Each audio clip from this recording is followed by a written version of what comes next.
കിഫ്ബി എന്ന് പറയുന്ന organisation has become A instrument for organised loot. ഈ സാഹചര്യത്തിൽ, അതായത് കിട്ടിക്കൊണ്ടിരുന്ന കടം കുറയും, വേറെ വരുമാനമൊന്നുമില്ല, ഈ സാഹചര്യത്തിൽ ഒരുപാട് പ്രഖ്യാപനങ്ങൾ വി ഡി സതീശൻ നടത്തി. എങ്ങനെ വി ഡി സതീശനെ ഇതിനെ മറികടക്കാൻ കഴിയും? കടമെടുക്കരുത് എന്നല്ല, ഈ കടമെടുക്കുന്നത് ആ തുറമുഖം ഉണ്ടാക്കി നമ്മൾ, പക്ഷെ അതിനുള്ള റോഡില്ല, റെയിൽവേ ഇല്ല, വെയർ ഹൗസിംഗ് ഇല്ല, അതിനുള്ള ഇൻഫ്രാസ്ട്രക്ചർ സപ്പോർട്ട് സർവീസ്. ഒരുപക്ഷെ ഇത്രയും അസറ്റ്സ് നമ്മൾ ലിബറേജ് ചെയ്താൽ ഈ പറയുന്ന സ്ത്രീകൾക്ക് സൗജന്യമായ യാത്ര 100 കോടി രൂപ മന്ത്ലി ഇത് ചെയ്യുമെന്ന് പറയുന്നത് ഒരു പക്ഷേ ഇതിൻ്റെ ഏറ്റവും വലിയ റിയൽ എസ്റ്റേറ്റ് ഓണർ KSRTC. ഒരു വർഷം KSEBയുടെ പർച്ചേസ്, സാധനങ്ങളുടെ പർച്ചേസ് എന്ന് പറഞ്ഞാൽ ഏതാണ്ട് 5,000 crores. അതുകൊണ്ട് എൻ്റെ അഭിപ്രായത്തിൽ ഇത് എന്തുകൊണ്ട് ഇത് പ്രൈവറ്റൈസ് ചെയ്ത് കൂടാ? 100%. പക്ഷേ അതായത് BJP എന്ന് പറയുന്ന പ്രസ്ഥാനത്തിന് ഒരു ഡെവലപ്മെൻറ്റ് ചെയ്യണം, ഒരു മാറ്റം കൊണ്ടുവരണം എന്ന് പറയുന്ന ഒരു DNA ഉണ്ട്. പഴയ ഗവൺമെൻറ് കഴിഞ്ഞ 10 വർഷം ഉണ്ടായിരുന്ന ഗവൺമെൻറ്റിൻ്റെ ഒരു ക്യാരക്ടർ എന്ന് പറയുന്നത് അവരവരുടെ ധാർഷ്ട്യം വച്ചിട്ട് എന്ത് നിയമവിരുദ്ധമായ കാര്യങ്ങളും ചെയ്യാൻ അവർക്കുള്ള ഈ ഒരു ഗവൺമെൻറ്റിൻ്റെ DNA അതില്ല. ആളുകൾ മിനിസ്റ്റീരിയൽ സ്റ്റാഫിന് പെൻഷൻ കൊടുക്കുന്ന വാസ്തവം പറഞ്ഞാൽ ഇവരുടെയൊക്കെ പെൻഷൻ ക്യാൻസൽ ചെയ്യണം. ദുരിതാശ്വാസ ഫണ്ട് പോലും ദുരുപയോഗം ചെയ്ത ഒരു സർക്കാരാണ്. രക്തസാക്ഷി ഫണ്ട് ദുരുപയോഗം ചെയ്ത പാർട്ടി ഭരിച്ചുകൊണ്ടിരുന്ന സർക്കാർ. ഇപ്പം ഒരു വി ഡി സതീശനോ അദ്ദേഹത്തിൻ്റെ ഒരു ടീമോ മാത്രം വിചാരിച്ചാൽ കേരളം ഒരിക്കലും നെക്സ്റ്റ് ലെവലിൽ പോകും. ഒരു സിവിക് സെൻസ് വേണം. ആ സിവിക് സെൻസ് ഇന്ന് നമുക്ക് എവിടെയോ നഷ്ടപ്പെട്ടു പോയി. നമ്മൾ ഒരു നേതാവിൻ്റെ മകൾക്ക് ഈ ഒരു സെർച്ച് വന്നാൽ കല്ലെറിയും. അപ്പം ഞാൻ ചോദിക്കുന്നത്, അത്രമാത്രം അധപ്പതിച്ചോ നമ്മുടെ ഒരു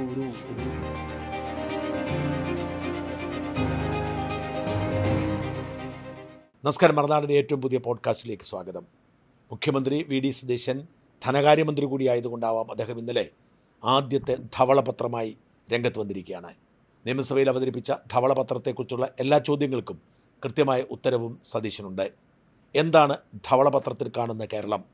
എങ്ങനെയാണ് ഈ കടക്കണിയിൽ നിന്നും നമ്മൾ രക്ഷപ്പെടുന്നത്? പ്രശസ്ത സാമ്പത്തിക വിദഗ്ധൻ ചാർട്ടേഡ് അക്കൗണ്ട് രഞ്ജിത്ത് കാർത്തികേയൻ സംസാരിക്കുന്നു. നമസ്കാരം സാർ. നമസ്കാരം. ഈ ധവളപത്രം അങ്ങ് കണ്ടു കാണുമെന്ന് എനിക്ക് ഉറപ്പാണ്. എന്തു തോന്നുന്നു കേരളത്തിന് ഇപ്പോഴത്തെ ഒരു സാമ്പത്തിക ധവളപത്രത്തിലെ കേരളത്തെ എങ്ങനെ അങ്ങ് കാണുന്നത്? നമ്മുടെ ഈ ഒരു തൽസ്ഥിതി ഒരു വിലയിരുത്തി ഉള്ളൊരു പേപ്പറാണ്. ഏതാണ്ട് 200 പേജോളം ഉണ്ട്, 195 പേജോളം ഉണ്ട്. നമുക്കൊന്ന് സ്കാൻ ചെയ്യാനോ ഒന്ന് ഓടിച്ചു നോക്കാനോ ഒക്കെ ഉള്ളൊരു സമയം കിട്ടിയിട്ടുള്ളൂ. ചെന്നാലും സർപ്രൈസിങ് ആയിട്ട് എനിക്ക് തോന്നിയിട്ടില്ല ഒരു കാര്യം. അല്ല, നമുക്കൊരു ഇങ്ങനെ ആയിരുന്നോ, ഷോക്കായില്ല, നമുക്കൊരു ഷോക്കല്ല, ഇതിങ്ങനെയാണെന്ന് അറിയാമായിരുന്നു. ഡെഫിനറ്റായിട്ട് നമ്മൾ പല പ്രാവശ്യവും ഇതിനകത്ത് സംസാരിച്ചിട്ടുള്ള കാര്യമാണ്. അതുകൊണ്ട് എനിക്ക് തോന്നുന്നില്ല കേരളത്തിൽ ആർക്കും ഇതൊരു ഷോക്കായിട്ട് കണ്ടിട്ടുണ്ട് എന്നുള്ളൊരു ഫീലിംഗ് എനിക്കില്ല. 5 ലക്ഷം കോടി കടമുണ്ടോ എന്നൊക്കെ ആർക്കെങ്കിലും തോന്നാനുള്ളൊരു ചാൻസ് ഇല്ല. അപ്പോൾ അതിനകത്ത്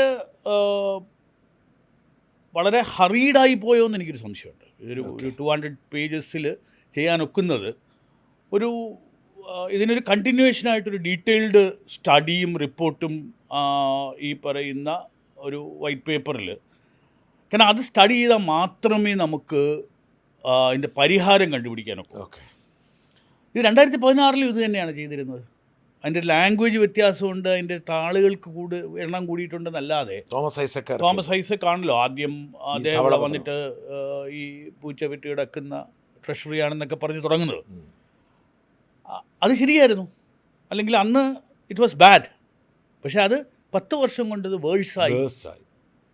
അന്ന് 1.67 lakh crores മറ്റോ ആയിരുന്നു അന്നത്തെ കടം. ആ കടം ഇന്ന് 5 ലക്ഷം കോടി രൂപയായി മാറി. പക്ഷേ ഇതിനുള്ള പ്രോബ്ലം എവിടെയെന്ന് പറഞ്ഞു കഴിഞ്ഞാൽ അതിനുള്ള ഇൻവെസ്റ്റ്മെൻറ്റ് വന്നിട്ടില്ല. കടമെടുക്കരുത് എന്നല്ല, ഈ കടമെടുക്കുന്നത് അത് ഒന്നുകിൽ ഒരു ക്യാപിറ്റൽ ഇൻവെസ്റ്റ്മെൻറ്റ് വരണം. ക്യാപിറ്റൽ ഇൻവെസ്റ്റ്മെൻറ്റ് വരുമ്പോഴാണ് നമുക്ക് ഇവിടെ ജോലി ആളുകൾക്ക് കിട്ടുന്നത്, പ്രൊഡക്ഷൻ കൂടുന്നത്, GST വരുമാനം ഇൻക്രീസ് ചെയ്യുന്നത്. അതിനാണ് ഈ ക്യാപിറ്റൽ ഇൻവെസ്റ്റ്മെൻറ്റ് നടക്കേണ്ടത്. ക്യാപിറ്റൽ ഇൻവെസ്റ്റ്മെൻറ്റ് വ്യവസായങ്ങൾ വരണം. വ്യവസായങ്ങളാകട്ടെ ഇൻഫ്രാസ്ട്രക്ചറാണ്. ബേസിക്കലി ഒരു ഗവൺമെൻറ് ഇന്നത്തെ ഒരു നിലയിൽ നോക്കുന്നത് വ്യവസായം ചെയ്ത് ഗവർണൻസ് ചെയ്യുക എന്നുള്ളതാണ്. ഗവൺമെൻറ്റിൻ്റെ ജോലി ബിസിനസ് ചെയ്യുക അല്ല. അതൊരു പഴയ എയർപോർട്ടാവാം, തുറമുഖമാവാം. കറക്റ്റ്. ആ തുറമുഖം ഉണ്ടാക്കി നമ്മൾ, പക്ഷെ അതിനുള്ള റോഡില്ല, റെയിൽവേ ഇല്ല, വെയർ ഹൗസിംഗ് ഇല്ല, അതിനുള്ള ഇൻഫ്രാസ്ട്രക്ചർ സപ്പോർട്ട് സർവീസസ് അതൊക്കെ ഉണ്ടാക്കി കൊടുത്താലേ ബിസിനസ് ഇവിടെ വരും. ബിസിനസ് ആ ബിസിനസ് വരുമ്പോൾ മാത്രമേ നമുക്ക് ആളുകൾക്ക് ജോലി കിട്ടുള്ളൂ. ഈ ജോലി കിട്ടിയാലും അതുപോലെ ഈ ഒരു വ്യവസായം നടക്കുമ്പോഴാണ് GST വരുമാനം കൂടുന്നത്, ടാക്സ് ആയിട്ടുള്ള ടാക്സ് ബോയൻസി ഉണ്ടാകുന്നത്. അപ്പോൾ ഇവിടെ വ്യവസായ സൗഹൃദമല്ല. കിറ്റക്സ് പോലുള്ള വലിയ വ്യവസായങ്ങൾ പോലും മറ്റുള്ള സ്റ്റേറ്റുകളിലേക്ക് പോയി. നമ്മളിപ്പോൾ ഇരിക്കുന്ന എൻ്റെ ഈ സ്റ്റുഡിയോ അടച്ചുപൂട്ടണമെന്ന് പറഞ്ഞ് പലതവണ നോട്ടീസ് വന്നിട്ട് കേസ് നടത്തുക. അത് എത്ര പേർക്ക് ജോലി കിട്ടുന്നൊരു സാധനമാണ്. അതെ, കേസ് നടത്തിയിരിക്കുക. അതെ. അപ്പോൾ ഇങ്ങനെയുള്ള ഒരു വ്യവസായ സൗഹൃദമായ ശരി വേരിയേഷൻ ഉണ്ടാകണം. നമ്മൾ ഈ ഒരു ORF എന്ന് പറയുന്ന ഒരു ഗ്രൂപ്പ് ഇന്ത്യ മൊത്തമുള്ള നിയമങ്ങളെപ്പറ്റി ഒരു പഠനം നടത്തിയിരുന്നു. അപ്പോൾ അതിനകത്ത് ജെയിൽഡ് ഫോർ ഡൂയിങ് ബിസിനസ് എന്നുള്ളൊരു ഇതാണ് അവർ പറഞ്ഞിരിക്കുന്നത്. അപ്പോൾ ഈ ജെയിൽഡ് ഫോർ ഡൂയിങ് ബിസിനസ് എന്ന് പറയുന്നത് ഓരോ വയലേഷനും ജയിൽ ടേമാണ് കൊടുത്തിരിക്കുന്നത്. അപ്പോൾ കേന്ദ്ര ഗവൺമെൻറ് ചെയ്തതെന്ന് പറഞ്ഞാൽ ഈ പറയുന്ന ജൻവിശ്വാസ് ആക്ട് എന്ന് പറയുന്ന ഒരു ആക്ട് കൊണ്ടുവന്ന് ചെറിയ ചെറിയ വയലേഷനൊക്കെ ഫൈനും പിഴയും അങ്ങനെയുള്ള കാര്യങ്ങൾ ക്രിമിനൽ ഇതിൽ നിന്ന് മാറ്റി. അതാണ് നമ്മുടെ ഈസ് ഓഫ് ഡൂയിങ് ബിസിനസ്സിലോട്ട് വരുന്നത്. അതിനുള്ള ഒരു കാര്യം കേരളം ചെയ്തിട്ടുണ്ടോ? അപ്പം നാച്ചുറലി ഒരു ടോട്ടൽ 1.7% മറ്റോ ആണ് ആക്ച്വലി ക്യാപിറ്റൽ ഇൻവെസ്റ്റ്മെൻറ്റ് വരുന്നത്. ക്യാപിറ്റൽ ഇൻവെസ്റ്റ്മെൻറ്റ് വരാതെ എങ്ങനെയാണ് നമുക്ക് ഈ ജോലി കൂടുന്നത്, ഒരു വ്യവസായങ്ങൾ ഉണ്ടാകുന്നത്, എങ്ങനെയാണ് ടാക്സ് കളക്ഷൻ ഉണ്ടാകുന്നത്? ഇതിൽ നിന്നല്ലേ ഇപ്പം നമ്മൾ പറയുന്ന ഒരു ബിസിനസ് കൊണ്ടുവരണം എന്നുള്ള ഒരു നിലയിൽ ഇപ്പോൾ ഭാരതത്തിൽ ഇത്രയും കൂടുതൽ ബിസിനസ്സുകൾ വന്നു, ഇൻവെസ്റ്റ്മെൻറ്റ് വന്നു, ആപ്പിളിൻ്റെ പ്രൊഡക്ഷൻ കൂടി. ഇതെല്ലാം ചെയ്യുന്നതിൻ്റെ കാരണം എന്താ? ആളുകൾക്ക് ജോലി കിട്ടും, ടാക്സ് കൂടും, ഇൻകം ടാക്സിൻ്റെ ഇത് ഉണ്ടാവും. അപ്പോൾ ഒരു ജനറൽ അതിൻ്റെ ഒരു എക്സാമ്പിൾ കൂടെ ഞാൻ പറഞ്ഞല്ലേ, ചൈന, ഭാരതവും ചൈനയും ഏതാണ്ട് ഒരേപോലെയൊക്കെ ഒരു പ്രോഗ്രസ് ചെയ്തുകൊണ്ടിരുന്ന സമയത്താണ് ചൈനയിലേക്ക് ഫാക്ടറികൾ മാറി അങ്ങോട്ട് പോയിക്കൊണ്ടിരുന്നത്. ഡെങ് സിയാപിങ്ങിൻ്റെ കാലത്ത് അദ്ദേഹമാണ് പരിഷ്കാരം. അന്ന് അമേരിക്കക്കാർ പറഞ്ഞു we don't want to dirty our backyard എന്നാണ്. അവരുടെ സ്ഥലത്തൊന്നും വേണ്ട, ഇതെല്ലാം ചൈനയെ കൊണ്ടുപോയി നമ്മൾ സാധനം വാങ്ങിക്കും, വിൽക്കും. അപ്പം $50 ചൈനയിലുണ്ടാക്കുന്ന ഒരു ഐഫോൺ $1000 അമേരിക്കയിൽ വിൽക്കും. പക്ഷേ അത് ഒരു അബദ്ധമായി പോയി എന്ന് പിന്നെ ഇവർ തിരിച്ചറിഞ്ഞു. കാരണം പ്രൊഡക്ഷനുള്ള സ്ഥലത്താണ് ആളുകൾക്ക് എംപ്ലോയ്മെൻറ്റ് വരുന്നത്, അപ്പോൾ അടിസ്ഥാന സൗകര്യം വികസിക്കുന്നത്. അതൊരു വലിയ രീതിയിൽ മാറ്റം വന്നു. അതുപോലെ ഇന്ന് ഈ ഭാരതത്തിലേക്ക് അതിൻ്റെ ഇത് വന്നുകൊണ്ടിരിക്കുന്ന ഒരു സാഹചര്യമാണ്. അത് നമ്മൾ മിസ് ചെയ്തു, കേരളം മിസ് ചെയ്തു, കംപ്ലീറ്റ്ലി മിസ്സായി. ഇവിടെ ഉള്ളവർ വെളിയിൽ പോവുകയാണ്, ഇങ്ങോട്ടാരും വരുന്നില്ല. അപ്പം ഇന്ന് നമ്മൾ കാണുന്ന ഒരു സാമ്പത്തിക സ്ഥിതി ഇമ്പ്രൂവ് ചെയ്യാനായിട്ട് എന്തെങ്കിലും ഒരു ഡീപ്പ് സർജറി അല്ലേ വേണ്ടത്? നമുക്ക് ആ ഡീപ്പ് സർജറിയിലേക്ക് പോകുന്നതിന് മുമ്പ് ഈ സാമ്പത്തിക സ്ഥിതിവിശേഷം ധവളപത്രത്തിൽ കാണുന്ന ഒന്നുകൂടെ വിലയിരുത്തി പോകാം. ഇപ്പം ഞാനീ പറഞ്ഞ 5.7 ലക്ഷം കോടി കടമെന്ന് പറയുന്നുണ്ടല്ലോ. അതായത് 2016 മുതൽ 26 വരെ 10 വർഷം കൊണ്ടാണ് 3.5 ലക്ഷം കടം കൂടുന്നത്. ഇതിനെങ്ങനെയാണ് ഈ കടം എങ്ങനെയാണ് നമ്മളെ ബാധിക്കുന്നത്? നമ്മുടെ ഈ ധവളപത്രത്തിലെ ഒരു 15ഓളം പോയിന്റ് ഞാനൊന്ന് നോട്ട് ചെയ്തു. നമുക്ക് അതിനകത്ത് ഈ ആദ്യത്തെ പോയിന്റ് ഈ 5.07 lakh crore ഒരു ഇതാണ്. ഇത് മുഴുവൻ ആക്ച്വലി എടുത്തിരിക്കുന്നത് ഡെഫിസിറ്റ് ഫൈനാൻസ് ചെയ്യാനാണ്. അതായത് നമുക്ക് ഉണ്ടായിട്ടുള്ള വരവ് ചെലവിലുണ്ടായിട്ടുള്ള വ്യത്യാസം. അപ്പോൾ പെൻഷൻ കൊടുക്കാനായിട്ട്, അല്ലെങ്കിൽ ശമ്പളം കൊടുക്കാനാകട്ടെ, ഇൻട്രസ്റ്റ് കൊടുക്കാനാകട്ടെ, സ്വാഭാവികമായിട്ട് ഇൻട്രസ്റ്റ് കൂടും. അപ്പോൾ ഇതിനു വേണ്ടി എടുത്ത കടങ്ങളാണ്, അല്ലാതെ ഒരു ഇൻവെസ്റ്റ്മെൻറ്റിന് വന്നതല്ല. അപ്പോൾ അത് തന്നെ നമുക്കൊരു വലിയൊരു കൺസേൺ ആണ്. അപ്പോൾ ഇനി വരുന്ന അടുത്ത ജനറേഷൻ ഈ ആവറേജ് 7-8% ഇൻട്രസ്റ്റും കൂടെ ഇതിനകത്ത് ഉണ്ടാക്കണം. ഇത് ഫ്രീ ആയിട്ട് വരുന്നതല്ലല്ലോ. 5 ലക്ഷം കോടി എന്ന് പറയുന്നത് അതിനുള്ള മേ ബി 7% 8% വരെയൊക്കെ കോസ്റ്റുള്ള ഒരു ഫണ്ടിങ് ആണ്. അത്രമാത്രം കൂടുതൽ ചെയ്യണം, എന്നാൽ റവന്യൂ ജനറേഷൻ വരുന്നുമില്ല. ഇപ്പം ഒരു റോഡ് ഉണ്ടാക്കി അതിന് ടോള് പിരിച്ചു, അതിൽ ഒരു റവന്യൂ വരും. ഇതങ്ങനെയല്ല. അപ്പോൾ അതാണ് അതിൻ്റെ ഇമ്പാക്റ്റ് എന്ന് പറയുന്നത്. ഈ 5 ലക്ഷം കോടി രൂപയുടെ ഇമ്പാക്റ്റ് എന്ന് പറയുന്നത് നമ്മൾ അതിൻ്റെ ഒരു റീപേയ്മെൻറ്റിൻ്റെ ഒരു സ്ട്രെസ് ഉണ്ട്. ഈ 5 ലക്ഷം കോടി തിരിച്ചടവും കൂടെ ഉണ്ടെന്ന് ആലോചിച്ചോളണം. അതാരും അതിനെക്കുറിച്ച് ചിന്തിക്കുന്നില്ല. കാരണം കൂടി വരുവാണല്ലോ. അപ്പോൾ കഴിഞ്ഞ പ്രാവശ്യമൊക്കെ നമ്മൾ കേട്ടത് കേന്ദ്രം കടമെടുക്കാൻ സമ്മതിക്കുന്നില്ല എന്ന്. അല്ലാതെ ഇത് തിരിച്ചടയ്ക്കാനും അതിൻ്റെ ഇൻട്രസ്റ്റ് സർവീസ് ചെയ്യാനുള്ള കാര്യമല്ല നമ്മൾ സംസാരിച്ചിരുന്നത്. അല്ല, അപ്പോൾ എന്ത് ചെയ്യും, നമ്മൾ എങ്ങനെ തിരിച്ചടിക്കുക? അപ്പോൾ ഇനി എന്തായാലും ഇവർക്ക് തിരിച്ചടിയെക്കുറിച്ച് ചിന്തിക്കാൻ പറ്റത്തില്ല. കറക്റ്റ്. ഇവർക്ക് പലിശ അടയ്ക്കുന്ന കാര്യം ചിന്തിക്കാൻ പറ്റും. കറക്റ്റ്. മാത്രമല്ല ഇനി മുന്നോട്ട് പോകുന്ന അറ്റ്ലീസ്റ്റ് കുറച്ച് വർഷം കൂടെയെങ്കിലും അഡീഷണൽ ഇനി ഇതെടുത്തെങ്കിലേ പറ്റുള്ളൂ. അതെ, കടമില്ലാതെ പറ്റത്തില്ല. കടമില്ലാതെ നമുക്ക് ഒരു സർവൈവലില്ല. അതാണ് അതിൻ്റെ ഒരു ഇമ്പാക്റ്റ് എന്താണെന്ന് ചോദിച്ചാൽ, ഈ 5 ലക്ഷം കോടിയുടെ ഇമ്പാക്റ്റ് എന്താണെന്ന് ചോദിച്ചാൽ, പിന്നെ കമ്മിറ്റഡ് എക്സ്പെൻഡിച്ചറിനെ പറ്റി അതിനകത്ത് പറയുന്നത്, അതായത് സാലറി, പെൻഷൻ, 48,000 പൗണ്ട്സ്, 77%. നമ്മൾ ₹1 വാങ്ങിച്ചാൽ 77% നമ്മൾ കമ്മിറ്റ് ചെയ്തിരിക്കുന്നു. കുടിശ്ശികയാണ് 48 ഉള്ളത്. കുടിശ്ശിക അരിയേഴ്സ് 48,000 കോടി രൂപയുണ്ട്. പക്ഷേ ഇനിയാണെങ്കിൽ ഓരോ മാസവും കഴിയും തോറും ആ ₹1 നമ്മൾക്ക് ഒരു റവന്യൂ വരുമ്പോൾ അതിൽ 77% ഓൾറെഡി സ്പെൻഡാണ്. അതെ, അല്ല 77 പൈസ അല്ല, അതോ അതെ, ഓക്കെ, അത് സ്പെൻഡാണ്. അതിൻ്റെ കൂടെയാണ് ഈ പറഞ്ഞ അരിയേഴ്സും ബാക്കിയുള്ള കടങ്ങളും റീപേയ്മെൻറ്റും എല്ലാം വരുന്നത്. അതിന് കമ്മിറ്റഡ് എക്സ്പെൻഡിച്ചർ എന്ന് പറയുന്നത് സാലറി, പെൻഷൻ, ഇൻട്രസ്റ്റ്. ഇവിടെ ശ്രദ്ധിക്കേണ്ട ഒരു കാര്യം കൂടെ, അത് ഞാൻ ഇന്ന് രാവിലെ കണ്ടെത്തിയ ഗവേഷണം നടത്തി കണ്ടെത്തിയ കാര്യം, ഈ 77% മുടക്കുന്നത് 3ആണല്ലോ: ശമ്പളം, പെൻഷൻ, പലിശ. ഈ പലിശ എന്ന് പറയുന്നത് ഇവർക്ക് ശമ്പളവും പെൻഷൻ കൊടുക്കാൻ വേണ്ടി എടുക്കുന്നതാണ്. അതെ. അപ്പോൾ എഫക്റ്റീവ്ലി ആ പടം 5,15,000 സർക്കാർ ഉദ്യോഗസ്ഥർ, അധ്യാപകരടക്കം കേരളത്തിലെ ജനസംഖ്യയുടെ 1.5%. ഈ 1.5% വേണ്ടിയിട്ടാണ് ഈ 77% സ്പെൻഡ് ചെയ്യുന്നതെന്നുള്ളതാണ് ഇതിൻ്റെ ഞെട്ടിക്കുന്നൊരു സത്യം. പക്ഷേ ഇത് കഴിഞ്ഞ മുമ്പത്തെ ഇലക്ഷന് ഒക്കെ ഭയങ്കരമായ രീതിയിൽ ഒരു വലിയൊരു ഹൈക്കും ശമ്പളം ഇൻക്രീസ് ചെയ്യുകയൊക്കെ ചെയ്തിരുന്നു. അപ്പോൾ ഈ 5 ലക്ഷം പേരിൽ ഉണ്ടാകുന്ന മേബി ഒരു 20 ലക്ഷം പേരിൽ ഒരു 4 പേര് ഒരു ഫാമിലിയിലുണ്ടെങ്കിൽ ഇമ്പാക്റ്റ് ചെയ്യാം എന്നുള്ളതാണ് അവിടുത്തെ പൊളിറ്റിക്കൽ കണക്ക്. ഓക്കെ, എന്തുകൊണ്ട് ഇവരിത് ചെയ്യുന്നു? അപ്പോൾ ഇവരുടെ ആശ്രിതരായിട്ടും ഇത് ചെയ്യുന്ന ഒരാൾക്ക് ശമ്പളം കൂട്ടി, അല്ലെങ്കിൽ പെൻഷൻ കൂട്ടി, അല്ലെങ്കിൽ DA കൂട്ടി എന്ന് പറയുമ്പോൾ അതിൻ്റെ ഒരു മൾട്ടിപ്ലയർ ഇഫക്റ്റ് എന്ന് പറയുന്നത് ഈ പറയുന്ന ഫാമിലി മെമ്പേഴ്സിനും കൂടെയാണ്. പക്ഷേ അപ്പോൾ ഓർക്കണം, 3.5 കോടി ജനങ്ങൾക്കിടയിൽ 5 ലക്ഷം പേർ, 5,15,000 പേരാണ്, ഏതാണ്ട് 1.25 ലക്ഷത്തോളം വരും അധ്യാപകർ.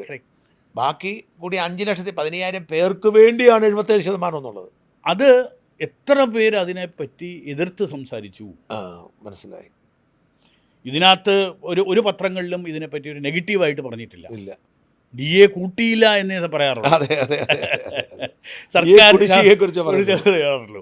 അല്ലാതെ ഇവർക്ക് കൊടുക്കുന്നത് വെർത്ത് വൈലാണോ, അവരുടെ പെർഫോമൻസ് അസസ്മെൻ്റ് ഉണ്ടോ? ഒരു പ്രൈവറ്റ് ഇവിടെ അങ്ങയുടെ ഒരു സ്ഥാപനത്തിൽ പണിയെടുക്കുന്നവർക്ക് അവർ പെർഫോം ചെയ്യണം, ഇല്ലേ? എന്നാലേ അവർക്ക് സാലറി വർധന ഉണ്ടാവും, അവർക്ക് ഭാവി ഉണ്ടാവും. പക്ഷേ ഇവിടെ എന്ന് പറയുന്നത് പാർട്ടി പ്രവർത്തനങ്ങൾക്കും മറ്റുമൊക്കെ ഇത് ചെയ്താൽ ജോലി ചെയ്യേണ്ട എന്നും കൂടെ ഉണ്ട്. അപ്പോൾ നമ്മുടെ ഒരു കളക്റ്റീവ് കോൺഷ്യസ്നെസ് എവിടെ പോയി? മനസ്സിലായി. അവിടെയാണ് നമ്മുടെ പ്രശ്നം. അപ്പം നമ്മുടെ 5 ലക്ഷം കോടി ഒരു വാളായിട്ട് നമ്മുടെ മുമ്പിൽ ഉണ്ടാവും. 100% അതിങ്ങനെ തുടരും. അതിനെന്ന് പരിഹാരം ഉണ്ടാകും നമുക്ക് ചിന്തിക്കാൻ പോലും വയ്യ. കാരണം ഇപ്പോൾ പുതിയ സർക്കാരിനും ആ കടബാധ്യത, നമ്മുടെ ഭാഗ്യം നമ്മൾ ഇന്ത്യൻ യൂണിയനിലുണ്ട് എന്നുള്ളതും. ഓക്കെ. അല്ലെങ്കിൽ ഈ പറയുന്ന പോലെ ശ്രീലങ്ക പോലെയോ ഇടയ്ക്ക് ഗ്രീസിനെ പറ്റി പറയും പോലെയോ ഒക്കെ വളരെ മോശമായ അവസ്ഥയിലേക്ക് പോയേനെ. ശരി, അടുത്തത് എന്താണ് നമ്മൾ അതിൽ കാണുന്ന ഒരു പ്രതിസന്ധി? അത് 20% the revenue receipts interest payments ആണ്. അത് നമ്മൾ 1/5 ആണ്, ഒരു 1/5 ദ റവന്യൂ പലിശ കൊടുത്ത് തീരുക. അപ്പം പലിശ നമ്മളിപ്പം ഇവിടെ നിങ്ങളുടെ ഒരു ബിസിനസ് പ്രസ്ഥാനം എടുക്കുന്നു, അങ്ങ് ഒരു പുതിയ എക്യുപ്മെൻറ്റ് വാങ്ങിക്കുന്നു, ഈ എക്യുപ്മെൻറ്റിൽ നിന്ന് റവന്യൂ കിട്ടിയാൽ അതിൽ നിന്ന് പലിശ കൊടുക്കുന്നതിൽ കാര്യമുണ്ട്. പക്ഷേ ഇവിടെ എന്താ സംഭവിക്കുന്നത്? ഈ പറയുന്ന ഇൻട്രസ്റ്റ് കൊടുക്കാനും ശമ്പളം കൊടുക്കാനും പെൻഷൻ കൊടുക്കാനാണ് വാങ്ങുന്നത്. അപ്പോൾ ഇത് കൂടിക്കൊണ്ടിരിക്കും. ആലോചിച്ച് നോക്കണം, ഈ പറയുന്ന സോഷ്യൽ സെക്യൂരിറ്റി പെൻഷന് പോലും നമ്മളൊരു കോർപ്പറേഷൻ ഉണ്ടാക്കി കടമെടുത്ത് പെൻഷൻ കമ്പനി അപ്പം ഞാൻ ചോദിക്കുന്നത്, ഇവിടുത്തെ ബ്യൂറോക്രസിക്ക് ഇതിനൊന്നും ഒരു റെസ്പോൺസിബിലിറ്റി ഇല്ലേ? ജനങ്ങൾക്ക് ഇതൊന്നും മനസ്സിലാവുന്നില്ലേ? അവർക്കിത് കിട്ടുന്നു, എനിക്ക് 1000 രൂപ എനിക്ക് മാസം കിട്ടി, അത് മുഖ്യമന്ത്രിക്ക് ഒരു ക്രെഡിറ്റ് കൊടുക്കുന്നു എന്നുള്ളൊരു ലെവലാണോ? 3000 ആക്കുമോ ഇപ്പോൾ? അതെ, 3000 ആക്കാതിരിക്കാൻ പറ്റത്തില്ല. അപ്പോൾ എവിടെ നിന്ന് കൊണ്ടുവരും? അപ്പോൾ ഇങ്ങനെയുള്ള കാര്യങ്ങൾക്ക് നമ്മളിത് ബാക്കി എല്ലാ കാര്യങ്ങൾക്കും നമുക്ക് അഭിപ്രായമുണ്ട്. ശ്രീറാം വെങ്കിട്ടരാമനെ പോലൊരു IAS ഓഫീസർ അവിടെ ഇരിക്കണോ വേണ്ടിയോ എന്ന് വരെ മാധ്യമപ്രവർത്തകർ തീരുമാനിക്കും, ഇറക്കി വിടും. പക്ഷേ നമ്മളെ ഡയറക്റ്റായിട്ട് ബാധിക്കുന്ന ഒരു കാര്യത്തെപ്പറ്റി ശബ്ദമുയർത്താനോ ഇതോ. അപ്പോൾ ഇത് ആരുടെ നറേറ്റീവാണ്? അപ്പം ഇന്ന് ഒരു ഗുണം ഉണ്ടായിട്ടുള്ളത് സോഷ്യൽ മീഡിയയിൽ അങ്ങേപ്പോലുള്ള കുറേ ആളുകളുടെ ഒരു എന്താ പറയുന്ന ഒരു അധിക പ്രസംഗം, അറ്റ്ലീസ്റ്റ് ഇൻഫ്ലുവൻസ്ഡ് അല്ല. അതെ, മനസ്സിലായി. ആ ഇൻഫ്ലുവൻസ്ഡ് അല്ലാത്ത എല്ലാവർക്കും ബയസുണ്ട്, ഇല്ലെന്നൊന്നും ഞാൻ പറയുന്നത്. എനിക്ക് ബയസുണ്ട്, അങ്ങേക്ക് ബയസുണ്ട്, നമുക്കൊക്കെ നമ്മുടേതായ ബയസുണ്ട്. പക്ഷേ എന്നാൽ പോലും നേഷൻ ഫസ്റ്റ് എന്ന് പറയുന്നൊരു ഒരു ഫീലിംഗ് ഉണ്ട്. ഇന്ന് നേഷൻ ഇല്ല എങ്കിൽ ഒരു അഫ്ഗാനിസ്ഥാൻ പോലെയോ ഒരു സിറിയ പോലെയോ നേപ്പാൾ പോലെയോ ഒക്കെ അപ്പം നേഷൻ്റെ ഒരു സെക്യൂരിറ്റി വളരെ ഇമ്പോർട്ടൻ്റ് ആണ്, അതിൻ്റെ ഫൈനാൻഷ്യലി ഇത് ഇമ്പോർട്ടൻ്റ് ആണ് എന്ന് നമ്മൾ മനസ്സിലാക്കേണ്ട സമയം അതിക്രമിച്ചു. മനസ്സിലായി. ഇന്ന് ഭാരതത്തിൻ്റെ ഒരു ജനറൽ ഒരു ഇമ്പ്രൂവ്മെൻ്റ് ഉണ്ട്, ഒരു എക്കണോമിക് ബിൽഡപ്പ് ഉണ്ട്. അതിൻ്റെ ഒരു റിപ്പിൾ ഇഫക്റ്റ് പോലും നമുക്ക് യൂട്ടിലൈസ് ചെയ്യാൻ പറ്റിയിട്ടില്ല. കാരണം നമ്മൾ എതിരാണ്, മോദി വിരുദ്ധരാണ്. അപ്പം പ്യുവർലി പൊളിറ്റിക്കലാണ്. അതേസമയം എത്രയൊക്കെ എതിരാണെങ്കിലും ഏതൊക്കെ ഗവൺമെൻറ് വന്നാലും നമ്മൾ തമിഴ്നാട്ടിനെ കണ്ടുപഠിക്കണം. അവർ കിട്ടാനുള്ള കാര്യങ്ങളും മറ്റുമൊക്കെ വാങ്ങിക്കുകയും അവരുടെ ഇൻഡസ്ട്രി അവിടെ ഫ്രീ ബീസ് ഒരുപാടുള്ള ഒരു സ്റ്റേറ്റാണ്. പക്ഷെ അവിടെ വ്യവസായമുണ്ട്.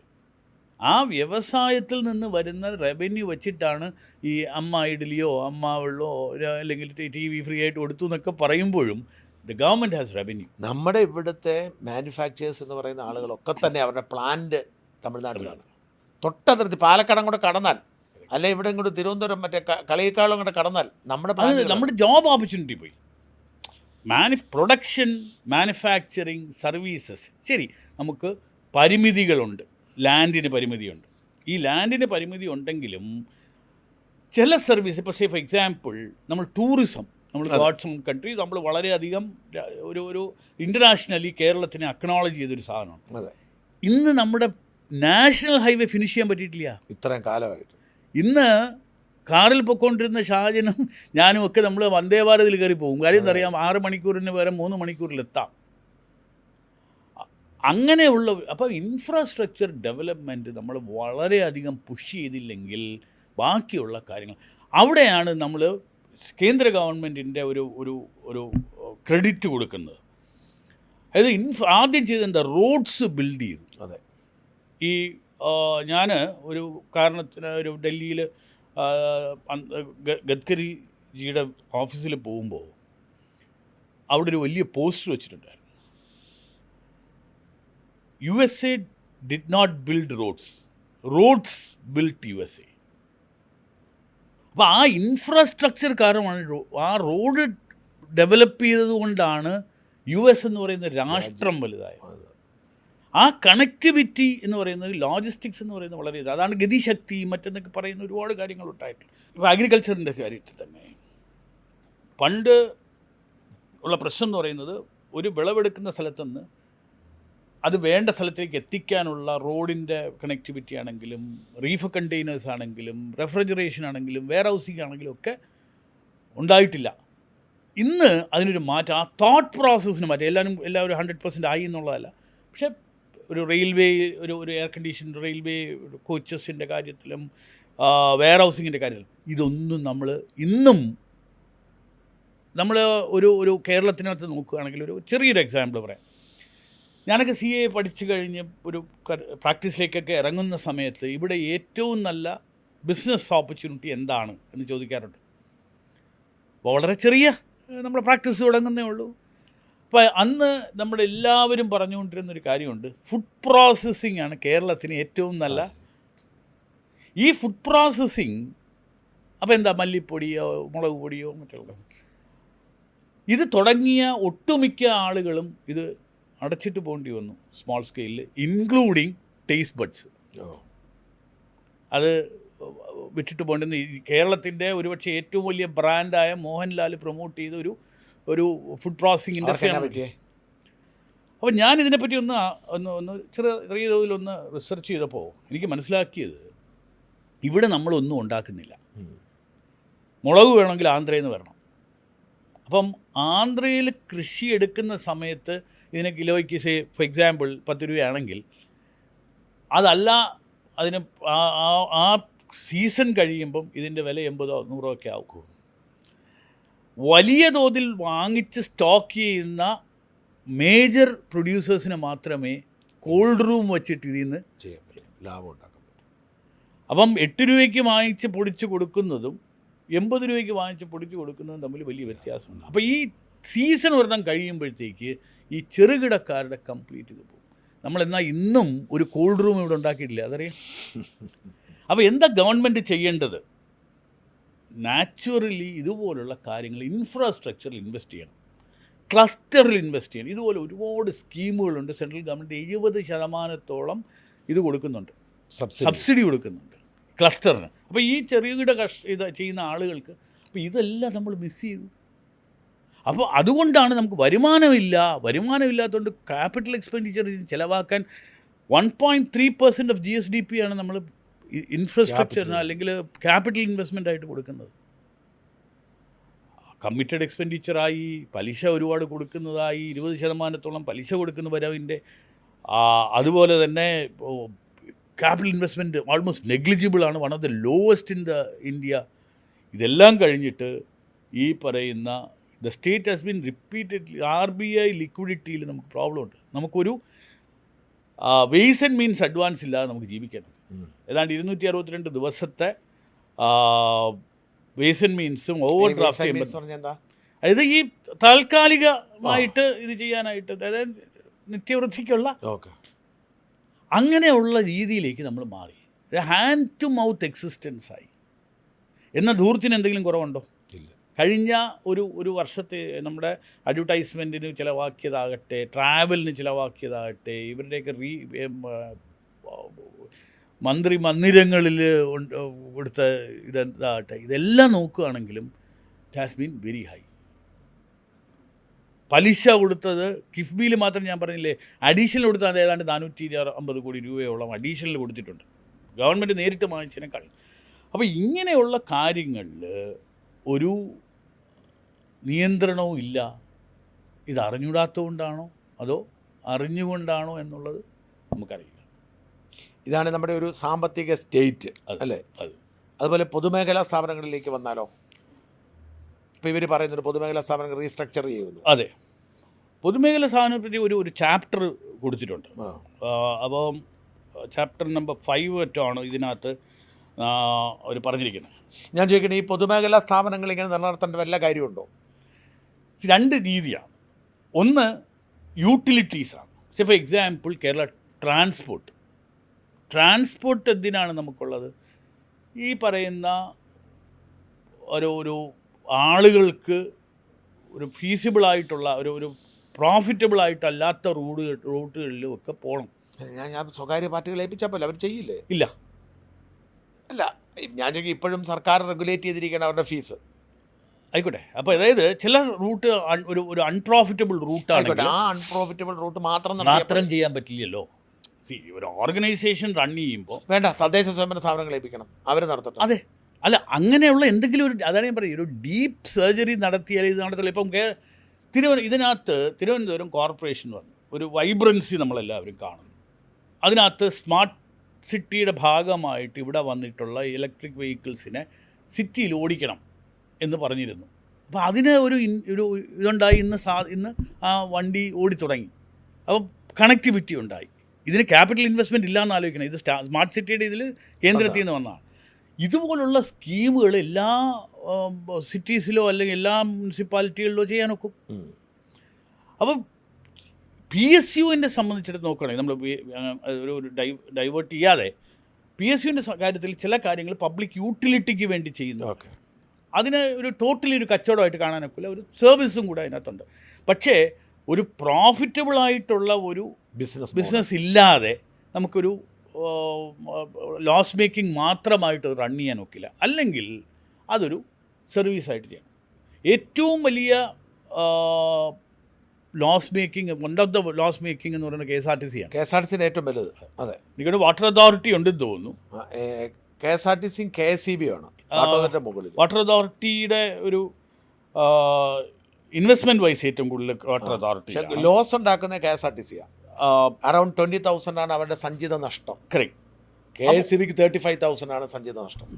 അപ്പോൾ ഈ അതവിടെ നിൽക്കട്ടെ, നമ്മളിനി അതിനകത്തൊരു വലിയ ഇതിൽ. പക്ഷേ ഈ LIC പോലെയുള്ള ഒരു ഓർഗനൈസേഷനിലെ 5% ആണ് കേന്ദ്ര സർക്കാർ പബ്ലിക് ഇഷ്യൂ നടത്തിയത്. വലിയ തോതിലൊരു മൊബിലൈസേഷൻ നടന്നു. ഇതിൻ്റെ കൺട്രോൾ ആൻഡ് മാനേജ്മെൻറ്റ് വിട്ടുപോയിട്ടില്ല. ഇല്ല. ഇന്ന് ഗവൺമെൻറ്റിൻ്റെ കയ്യിൽ ഈ സാധനം വരണമെന്ന് പറഞ്ഞാൽ ഞാൻ തന്നെയല്ലേ ഗവൺമെൻറ്. അതെ. അപ്പോൾ എനിക്ക് ഒരു പബ്ലിക് ഇഷ്യൂ നടത്തി ഒരു ഷെയർ ഞാൻ വാങ്ങിച്ച് വെച്ചാൽ അതിൻ്റെയും ഓണർഷിപ്പ് എനിക്ക് തന്നെയല്ലേ, നാട്ടുകാരുടെ തന്നെയല്ലേ, ഗവൺമെൻറ്റിൻ്റെ ഓണർഷിപ്പ് എന്ന് പറയുന്നത്. അപ്പോൾ ഇന്ന് PSUസിൻ്റെ ഒരു മാനേജ്മെൻറ്റ് വളരെ മോശമാണ്. അതിൻ്റെ ഒരു അക്കൗണ്ടബിലിറ്റി മോശം. ചെയർമാൻ രാഷ്ട്രീയക്കാരനായിരിക്കും. അതെ. MD രാഷ്ട്രീയക്കാരൻ്റെ കാല് തിരുമുന്നതായിരിക്കും. അപ്പോൾ ഇങ്ങനെയുള്ള ഇന്നെഫക്റ്റീവ് ബോർഡ്, അത് ബോർഡ് യൂണിയൻകാരനായിരിക്കും. അപ്പോൾ ഇത് മാറാതെ, അപ്പോൾ അതാണ് നമ്മളൊരു പ്രൈവറ്റൈസേഷൻ അല്ലെങ്കിൽ പോലും ഒരു ഒരു ഒരു 26% മതി ആക്ച്വലി ഗവൺമെൻറ്റിന് കൺട്രോൾ ചെയ്യും. ഇന്ന് സിയാൽ പോലുമൊക്കെ 26%ആണുള്ളത്. ബാക്കി 51 വേണ്ട. 51 എന്നുള്ളത് ഡേ ടു ഡേ ഡിസിഷൻ മേക്കിങ്ങിനാണ്. പക്ഷെ അത് പബ്ലിക് ഇഷ്യൂ ആണെങ്കിൽ ഈ പറയുന്ന ഒരാളുടെ കോൺസെൻട്രേറ്റ് ചെയ്യാത്തൊരു രീതിയാണ്. 26% ആണ് ക്രിട്ടിക്കൽ ഡിസിഷൻസ് എടുക്കാൻ നമുക്ക് ചെയ്യുന്നത്, സ്പെഷ്യൽ റെസൊല്യൂഷനൊക്കെ പാസ്സാകും. അപ്പോൾ 26% വന്നാൽ 2 C&AG പോലുള്ള ഓഡിറ്റ് ഇൻസ്റ്റിറ്റ്യൂഷൻസിനെ ഇത് ചെയ്യുന്നു. PSUസിന് ഒരുപാട് അസറ്റ്സ് ഉണ്ട് മോണിറ്റൈസ് ചെയ്യാൻ പറ്റുന്നത്. അറ്റ്ലീസ്റ്റ് അതിനെ ലീസ് ഔട്ട് ചെയ്യുകയോ മറ്റുള്ള കാര്യങ്ങളുണ്ട്. അതായത് ഒരു തിരുവഞ്ചൂർ രാധാകൃഷ്ണൻ, ഇന്നത്തെ സ്പീക്കർ, ട്രാൻസ്പോർട്ട് മിനിസ്റ്റർ ആയിരുന്നപ്പോൾ ഒരു അദ്ദേഹത്തിനെ അഡ്വൈസ് ചെയ്യാനുള്ളൊരു ഓപ്പർച്യൂണിറ്റി എനിക്കുണ്ടായിരുന്നു. അപ്പം അദ്ദേഹത്തിന് ഞാൻ കൊടുത്തൊരു പ്രപ്പോസൽ എന്ന് പറയുന്നത്, ഒരു പക്ഷേ ഏറ്റവും വലിയ റിയൽ എസ്റ്റേറ്റ് ഓണർ KSRTC ആണ് കേരളത്തിലെ. അപ്പോൾ ഇതിന് ആക്ച്വലി ടൈറ്റിൽ ഡീഡ് ഉണ്ടോ അല്ലെങ്കിൽ അത് മാർക്ക് ചെയ്തിട്ടുണ്ടോ, റവന്യൂ റെക്കോർഡ്സിൽ കറക്റ്റാണോ, ഇതൊന്നും അറിയില്ല. അപ്പോൾ ആദ്യം അത് കറക്റ്റ് ചെയ്തിട്ട് നമുക്ക് ഇതൊരു ഗ്ലോബൽ ടെൻഡറോ ഇതിനെ മോണിറ്റൈസ് ചെയ്യാൻ ഒക്കുമോ, വിൽക്കണ്ട, അറ്റ്ലീസ്റ്റ് വലിയ തോതിലുള്ള ഒരു കൺസ്ട്രക്ഷനോ അല്ലെങ്കിൽ മോട്ടൽസോ അവിടെയൊക്കെ ഈ ഇത് ചെയ്യാനായിട്ട് ഇദ്ദേഹം ഇത് സ്റ്റാർട്ട് ചെയ്തതുമാണ്. എനിക്ക് തോന്നുന്നു അന്ന് പത്രത്തിലൊക്കെ ഇത് പറഞ്ഞിട്ടൊരു റവന്യൂ ഉദ്യോഗസ്ഥനെ അതിന് ചുമതലപ്പെടുത്തുകയൊക്കെ ചെയ്തിരുന്നു. പക്ഷേ നെക്സ്റ്റ് ലെവലിൽ ഇത് വന്നപ്പം അപ്പോൾ ഒരുപാട് കാര്യങ്ങൾ ഔട്ട് ഓഫ് ദ ബോക്സ് ചിന്തിച്ചാൽ മാത്രമേ ഇനി മുന്നോട്ട് പോകാൻ പറ്റത്തുള്ളൂ. ഒരുപക്ഷെ ഇത്രയും അസറ്റ്സ് നമ്മൾ ലിബറേജ് ചെയ്താൽ ഈ പറയുന്ന സ്ത്രീകൾക്ക് സൗജന്യമായ യാത്ര 100 കോടി രൂപ മന്ത്ലി ഇത് ചെയ്യുമെന്ന് പറയുന്നത്, ഒരു പക്ഷേ ഇതിൻ്റെ റെൻ്റൽസും ലീസിൻ്റെ കാര്യങ്ങളിലും ഒക്കെ ഒരു പക്ഷേ സബ്സിഡൈസ് ചെയ്യാമായിരുന്നു. അപ്പം PSUs എന്ന് പറയുന്നത് Kerala government is not in business. Government has to be in governance, oversee ചെയ്യുക. അപ്പോൾ വേണ്ടാത്ത PSUസും അല്ലെങ്കിൽ അങ്ങനെ നമ്മൾ ഒരുപാട് ഇത് ചെയ്യുന്നത് പ്രൈവറ്റായിട്ട് ഇന്ന് റൺ ചെയ്യാനായിട്ട് ഒരുപാട് ആളുകൾ ഉണ്ടാവാം. മനസ്സിലായി. അവർക്കിത് ഏൽപ്പിക്കുക, ലാൻഡ് ലീസാകട്ടെ, റണ്ണിങ്ങിനായിട്ട് കൊടുക്കുക, അങ്ങനെ എന്തെങ്കിലും ഒരു മോഡൽ. ഇവരുടെ കെട്ടിടങ്ങളുണ്ട് KSRTCയുടെ. ആ കെട്ടിടങ്ങൾ മര്യാദയ്ക്ക് ആർക്കെങ്കിലും ലീസിന് കൊടുത്താൽ മതി. തമ്പാനൂർ ഷാജൻ കാണാറുള്ള ഇതില്ലേ, ഇപ്പം നമ്മൾ തിരുവനന്തപുരത്ത് തമ്പാനൂർ ഐക്കോണിക്കായിട്ട് ചെയ്യാനായിട്ട് വെച്ചിരുന്നൊരു സാധനമാണ്. അത് എനിക്കറിഞ്ഞൂടാ എന്ത് കറപ്റ്റായിട്ടുള്ളൊരു ഡിസൈനുമായി ഇന്ന് ബംഗാളികൾ ഇരുട്ടത്ത് സാധിക്കുന്ന ഒരു ലെവലിലേക്ക് മാറി. അന്നും ഇതേപോലെ ഈ KSRTCയുടെ ഒരു finance organisation, Kerala transport development finance corporation ഏതാണ്ട് പൂട്ടിയതിൻ്റെ ഒരു റീസൺ ഈ പറയുന്ന 3-4 കെട്ടിടങ്ങൾ അവിടുത്തെ കിട്ടിയത് അവരാണ് ഫണ്ട് ചെയ്തിരിക്കുന്നത്. തിരുവല്ലയിലും അങ്കമാലിലും ഇവിടെ കോഴിക്കോടും ഉണ്ട്. ഇത് റെൻ്റൽ എടുക്കാൻ പോലും അവിടുത്തെ ട്രേഡ് യൂണിയൻ സമ്മതിക്കാറില്ല. ഇൻവെസ്റ്റ് ചെയ്തതാരാ? Transport development finance corporation. അപ്പോൾ ഒരു ഫൈനാൻസ് കോർപ്പറേഷൻ NBFC ഇല്ലാതെയായി. അത് പൂട്ടിയോ? അതേതാണ്ട് അതിനകത്ത് എൻ്റെ ഒരു മറ്റേതെന്ന് പറയുന്നത് ഒരു ഡെപ്പോസിറ്റ് വാങ്ങിച്ചിട്ട് ആദ്യം യൂട്ടിലൈസ് ചെയ്ത് ഈ കൺസ്ട്രക്ട് ചെയ്ത് ഇതിൽ നിന്ന് കിട്ടുന്ന റെൻ്റൽ വെച്ച് അത് സർവീസ് ചെയ്യാനായിട്ടുള്ളൊരു ഐഡിയാസ് കിഫ്ബി ആണെങ്കിലും ഒക്കെ ആളുകൾ പറയുമ്പോൾ പേപ്പറിൽ വലിയ ഐഡിയാസാണ്, പക്ഷെ അത് ഇംപ്ലിമെൻറ്റ് ചെയ്യുന്നതിൻ്റെ പ്രോബ്ലം. വാങ്ങിയ കാശ് തിരിച്ചു കൊടുത്തില്ലല്ലേ? എനിക്ക് തോന്നുന്നത് ശാസ്ത്രങ്ങളത്തെ ശ്രീരാമകൃഷ്ണ മിഷനൊക്കെ കൽക്കട്ടയിലെ കൽക്കട്ടയിലെ ശ്രീരാമകൃഷ്ണ മിഷൻ്റെ എത്രയോ കോടി ഇത്, കാരണം ഇത് ഗവൺമെൻറ് ഗ്യാരണ്ടീഡാണ്. ഗവൺമെൻറ് ഗ്യാരണ്ടീഡ് എന്ന് പറയുമ്പോൾ നാച്ചുറലി പ്ലേസ് ചെയ്യും. അപ്പോൾ ഇങ്ങനെയുള്ള കെടുകാര്യസ്ഥതയും നെപ്പോട്ടിസവും ട്രേഡ് യൂണിയനിസം, എനിക്ക് തോന്നുന്നു ട്രാൻസ്പോർട്ടിൽ ഏറ്റവും കൂടുതൽ പ്രോബ്ലം അവിടുത്തെ ആളുകൾ ഇതിനകത്ത് കയറാൻ സംഭവിച്ചിട്ടില്ല. ബോർഡ് അംഗങ്ങൾ ഈ യൂണിയൻ നേതാക്കളാണ്. ഇപ്പോൾ CPM-ൻ്റെ ഇടുക്കി ജില്ലാ സെക്രട്ടറി ഉണ്ട്, ഒരു വർഗീസ് മറ്റൊന്ന്, അയാളൊക്കെയാണ് KSRTC ബോർഡ്. അപ്പോൾ ഇവർ പറയുന്നത് എന്താ, എൻ്റെ സ്ഥലമാണ്, നമുക്ക് റെൻറ്റിൻ്റെ പകുതി തന്നേ പറ്റുള്ളൂ. അപ്പോൾ ഇൻവെസ്റ്റ് ചെയ്ത ആൾക്ക് കിട്ടുന്നില്ല. അപ്പോൾ അതിനൊരു പ്രപ്പോസലായിട്ട് തന്നെ അന്ന് പറഞ്ഞിരുന്നത്, എന്തായാലും ഇത് പ്രൈവറ്റ് ആളുകൾക്ക് കൊടുക്കാനായിട്ട് ബുദ്ധിമുട്ടുണ്ട്. അവിടുത്തെ സർക്കാർ പലയിടത്തും വാടകയ്ക്കിരിക്കുന്നത് ഇങ്ങോട്ടങ്ങ് മാറ്റുക. അപ്പം ഗുണം എന്തെന്ന് പറഞ്ഞു കഴിഞ്ഞാൽ സാധാരണക്കാരന് ഒരു ബസ് ഇറങ്ങി നടന്നു കയറാം, സർക്കാർ സർവീസസിൻ്റെ കാര്യത്തിൽ. പക്ഷെ ഇതൊന്നും ഒരു തരത്തിലും ഇവരാരും അതിനെ സഹായിക്കാനോ. KSEB-ലേക്ക് വന്നാലോ? KSEB is overstaffed. അതെനിക്ക് തോന്നുന്നു അന്ന് B. അശോകും മറ്റുമൊക്കെ ഉള്ള സമയത്ത് ഇതിനെപ്പറ്റി വളരെ ഡീറ്റെയിൽഡ് ആയിട്ട് എനിക്ക് തോന്നുന്നു മറുനാട്ടിൽ തന്നെ സംസാരിച്ചതാണ്. KSEB is overstaffed. 1-2 പേര് വെച്ചൊരു വിദേശ രാജ്യങ്ങളിലൊക്കെ റൺ ചെയ്യുന്ന പ്ലാന്റ് റേഷ്യോ വളരെ ഹൈ ആണ്. അത് തന്നെയാണ് നമ്മുടെ KSRTC-യിലും. KSEB-യിൽ 2 തമാശ പറയാം. ഒന്നിപ്പോൾ കല്ലട ഇറിഗേഷൻ പ്രോജക്റ്റില്ലേ, അത് സാറിന് ചെറുപ്പത്തിൽ പൂർത്തിയായി കാണിക്കും. അന്ന് അതിനെ അനുവദിച്ചിരുന്ന ചീഫ് എഞ്ചിനീയറും ഓഫീസും ജീവനക്കാരൊക്കെ ഇപ്പോഴും അത് പിരിച്ചു ആ പോസ്റ്റ് വെച്ചിരിക്കുന്നത്.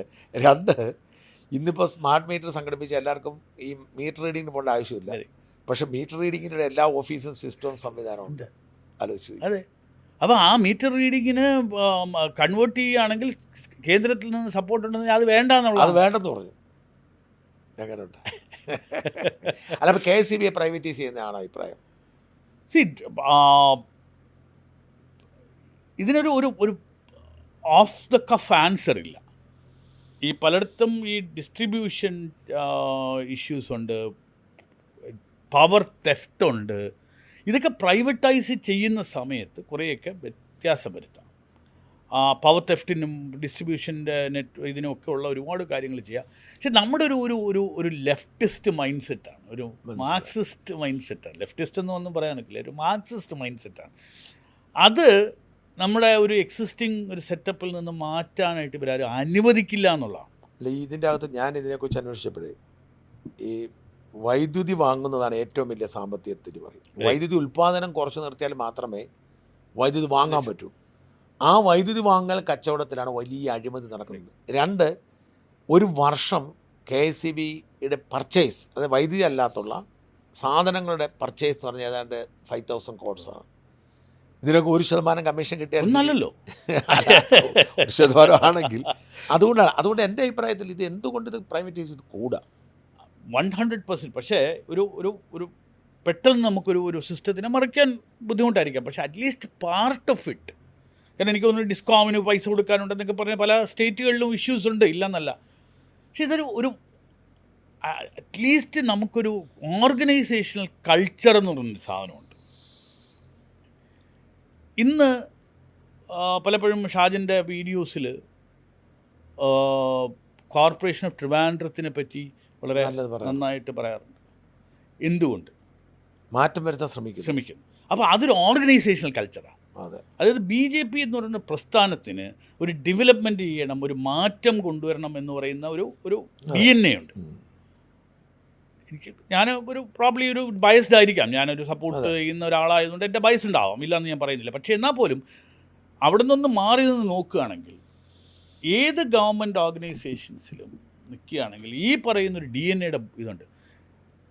ഈ കഴിഞ്ഞ വൈറ്റ് പേപ്പറിൽ വന്ന ഇത്രയും അക്വിസിഷൻസ് ഉണ്ട്, അതിനകത്ത് കിഫ്ബി ഉള്ളൊരു ടൈമുകളുണ്ട്, അല്ലെങ്കിൽ ഇത്രയും ചെയ്യുക. എന്ത് റെസ്പോൺസിബിലിറ്റി, അക്കൗണ്ടബിലിറ്റിയാണ് ഈ ഗവൺമെൻറ് പഴയ ഗവൺമെൻറ്റോ അതിൻ്റെ ഓഫീസേഴ്സിനോ ചെയ്യാൻ പോകുന്നത്? നത്തിങ്.